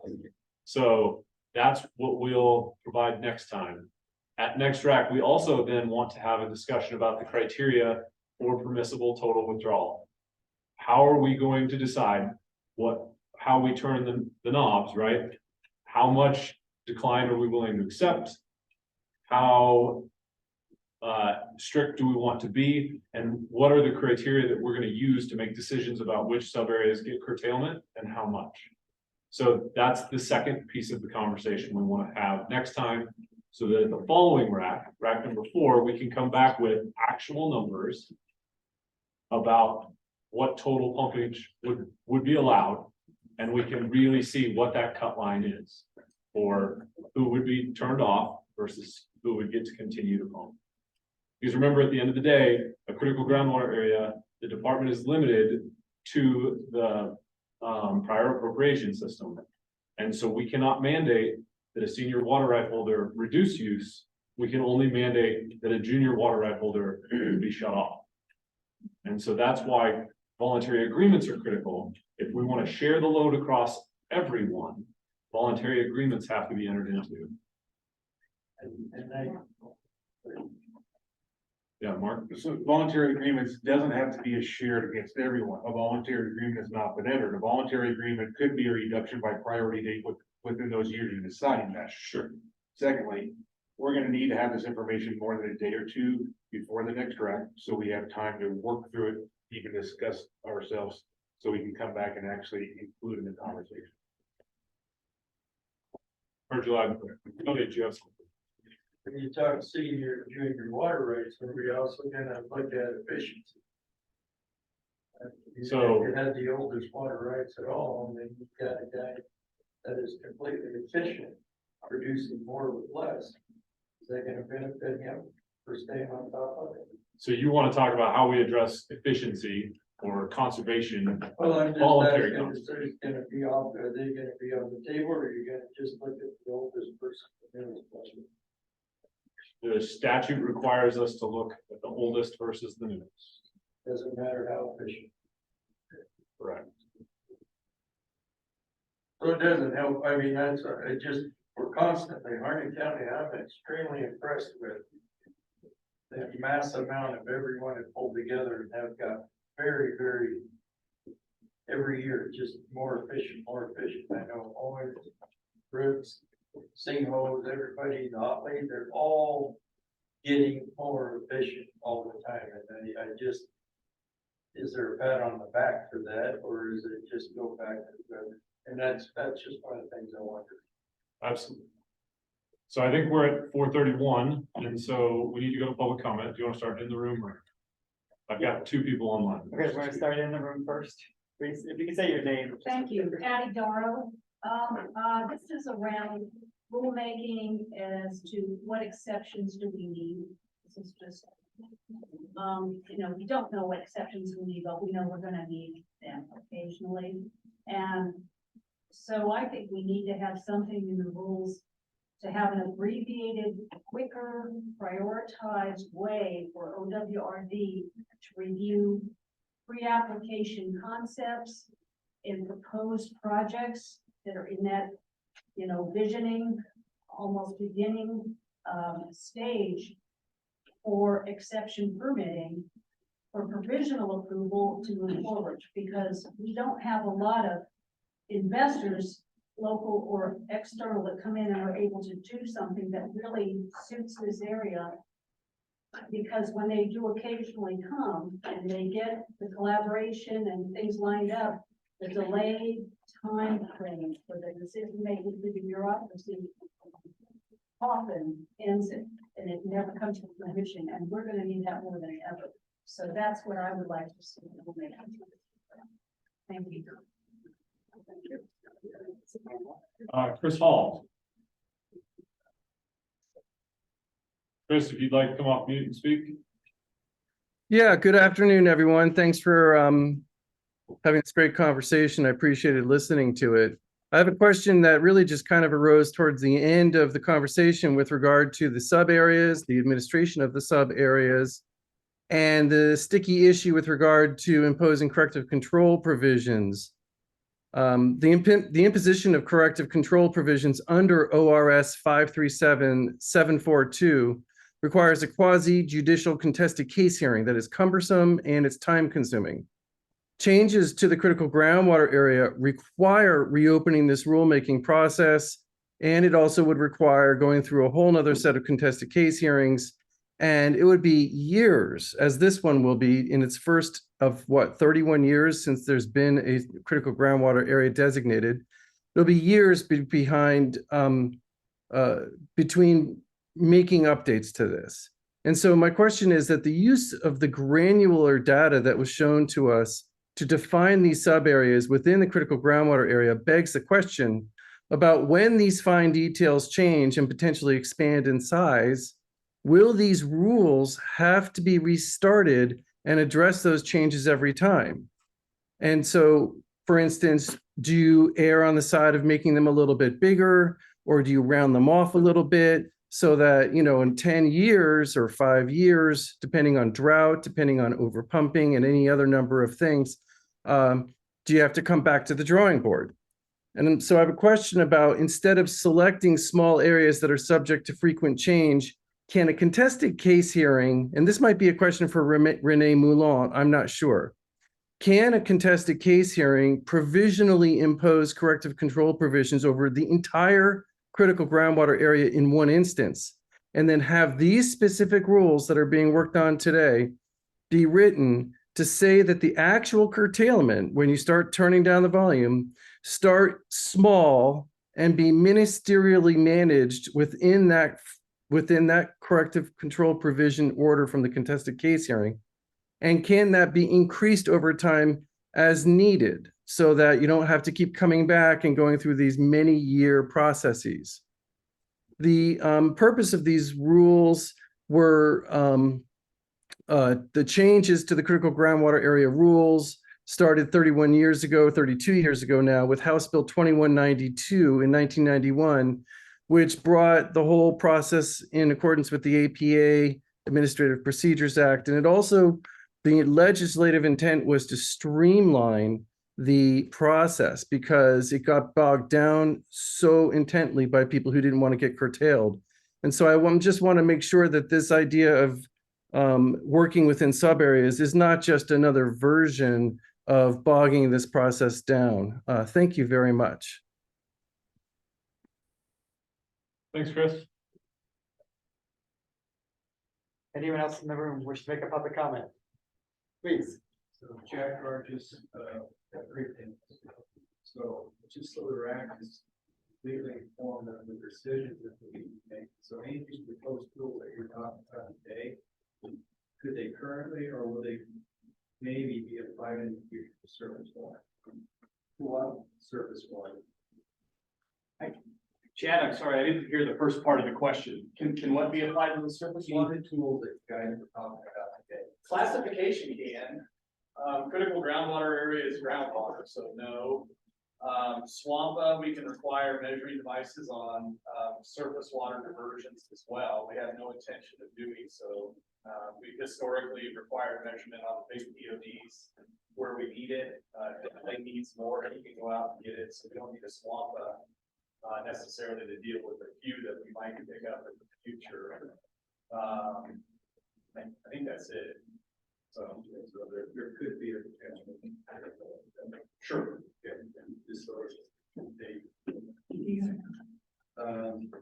So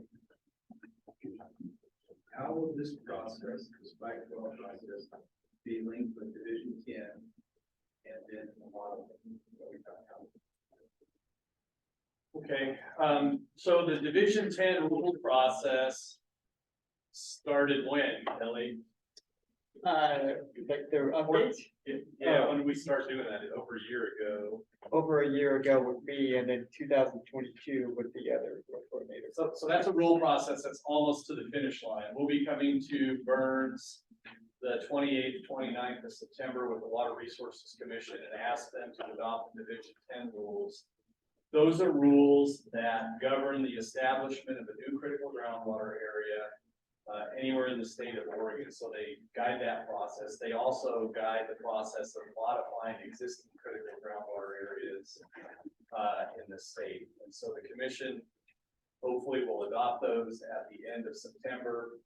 And they then are, in essence, the roadmap that the Division 512 process will be following from that point forward to get to a specific critical groundwater area here in the Boundary Lakes Basin. And then how does that compare to, what was the third part? That got it? Okay. Okay. This group understands and the two part. Yeah, thank you, Dick. The last thing I had, you want to develop social ownership in what you're trying to get done here. So is there going to be a process in place from the RAC to receive input from people in some areas? Say that again. Will there be a process in place from the RAC to receive input from the people in some areas? We have not thought about it in that sense. The conversations that we're having internally are around the concept of voluntary agreements. Trying to get kind of a grassroots effort amongst groundwater users in or near sub areas, or just people who want to work together. They don't have to. Again, the guidance on voluntary agreements is very general. So in my world, that means we have a world of flexibility out there. Other people see it as we don't really have much guidance. And so we may need rules to help guide the voluntary agreement process to move that forward. But right now, the RAC is focused on, providing guidance and input and feedback to the department specific to these rules. And I don't really see a nexus where the users within sub areas are going to come to the RAC specifically. They certainly can, or they can go to specific RAC members and provide input to be brought back. And users within a particular sub area can come as members of the public and provide comment, through that mechanism as well. But I right now don't envision the RAC as a vehicle for sub-area groundwater users to bring input in a formal process. Can I follow up? So I want to understand part of Chad's question is on the swamp or whatever it's called. Does that allow you administrative ability to decide you're going to change your mind and apply it to surface water? Or, because to me, that's really, really dangerous. That would cause a lot of dissension and legal challenges in the community. Or can you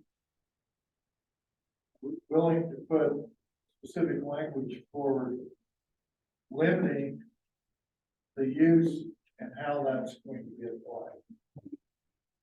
So we can't expand a SWAMPA set up to measure groundwater use to surface water unless we go through another rule process.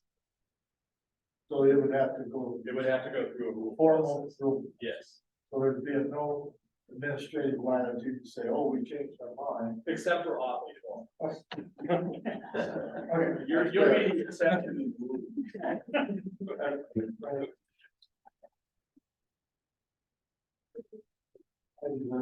What's all the nervousness around measuring surface water use? Does down in I need to know something? Not at all. Not at all. It's all good. Okay, so we're gonna go online, but we have one comment online. So Ken, you want to come off mute and you can. Yeah, I have a quick notion. It appears to me that if you want to use the most current science, and the groundwater study identifies the difference between upland and lowland, and there's which is significantly, the lowland area is out of balance by the 110,000 acre feet estimate per year. And if that's the target you want to deal with, it seems to me that there is a reasonable argument to be made that if you implement a SWAMPA or even a critical groundwater management area, it should follow the boundaries of that lowland area rather than the larger boundary of the GIVGAC. And the GIVGAC should remain in place for the purposes of the legislation for the domestic well fund and for the CREP, but I don't see any problem with having another smaller boundary that would be for the SWAMPA or critical groundwater management area that is more truly reflects the findings from the groundwater study. And with that, I will shut up and go away. Thanks, Ken.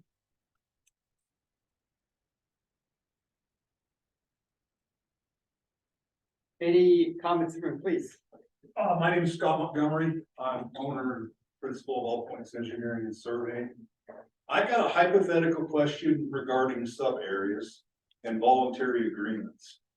If we've got an instance, say, where one person owns all of the land in a sub area, would they be able to go into a voluntary agreement with themselves instead of just cutting off by priority date? We think so. We hope so. I'll go up that far. Get rid of that rulemaking, we can make it happen.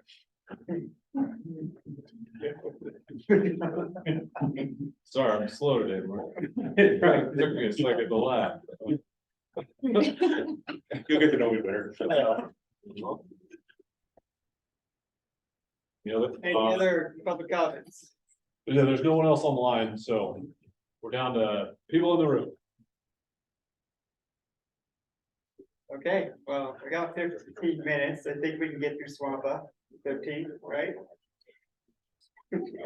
I think we're gonna skip that, and I'm gonna rewrite those slides based on how our conversations have gone. I want to change the way we have that conversation next time, so. Technically, I'm OWRD, so I'm not public comment, but I think I'd encourage members of the Harney Collaborative to communicate with RAC members that they have representing them, because serious water management problem area was something that was called out as a strategy in their place-based plan, or at least the groundwater portion of it. And so a lot of the regulatory tools we talked about today are acknowledged in that local plan. And I know I attend the monthly meetings as well as other OWRD staff, and so by no means do conversations regarding voluntary agreements or the overall goal of reducing groundwater declines. Those conversations can continue to happen, and I'd encourage Harney Collaborative members to talk with your RAC representation and just continue to stay tuned and be a part and be present, because that's where a lot of those sub-area conversations, voluntary agreements discussions can derive from, is those local meetings that are taking place. And the Harney Collaborative, as I've said before, is always welcome to request OWRD staff other than myself to come give a presentation on the rulemaking at any point if they'd like to continue to be involved. I know that they're currently working on surface water planning, but if there's special presentation that we need to give to help guide those folks along, we can also try to make that happen as well. So I just want to highlight that for folks, if there is a local group that is very focused on reducing groundwater use in the area, and we're happy to help guide that group or support that group as needed. Chris, yeah, you have one more question. Go ahead. Oh, yeah, just a question about the voluntary agreements. It would seem that the only folks who would support a voluntary agreement would be junior water right users. What's the reason a senior water right user would want to enter into giving up their own water if they didn't have to? The effect would be more of a voluntary donation of profit by a senior water right user, unless, of course, I'm not understanding something here. Thank you so much. I think that's a good point. Okay, any I other have another question. Mark, I guess you. Okay. They prefer it like don't. If you have a critical groundwater and you have a guy that has 20 divots and he wants to put 10 of them in it, why wouldn't you let him in? So the CREP payment and limitations, because it's a federal program, is determined by the federal government. The only impact that the state has is the 25% match they have to come up with. The state has the latitude in order to put that match wherever they want, but the limitations on our federal level. It's something that we have, Ken Beerley and I have been engaging on the new farm plan. To get some of it changed, we got to get Berkeley, White, and Ball. Well, it seems to me if you remove 20,000 acres out of the system, It's there's a a win. lot of things that can happen. Yeah. That I don't think anybody in the room really knows. No. So the problem is right here, that. Yeah, go ahead. I want to just thank everybody for coming. I know everybody is busy. This was a big commitment, particularly if you traveled in. So thanks for your time. Thanks for the great input today and the good conversation and feedback. There seemed to be a lot of questions around the Swampa thing. It's going to end up being a relatively, probably this should be the simplest part of the rule writing, but I know there's a lot of questions on it. If you can take the time to read the proposed language, that was just a cut and paste from the Walla Walla subbasin. So it's not going to be a perfect fit for here, but you understand, I think, the general concept. Take the time to call us or email us with any concerns or ideas or thoughts you have about that before the next RAC meeting. And that way we can start making some tweaks and prepare some responses or thoughts or ideas. No, that's wrong. It's not, we're not having it on Monday, 26th. the 25th. What is it? We're not having it on the Sunday. As much as I like coming down here, I would like to come on the correct day, so that I'm not here for a week. So the next RAC meeting is late October 25th. Yeah, so thank The you. next Harney collaborative meeting is the 26th. Hang on, I will update this slide there, right?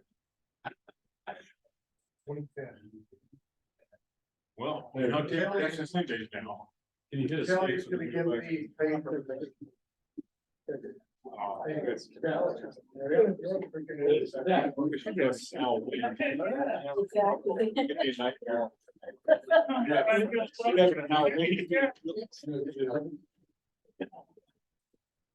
Everyone online, thank you.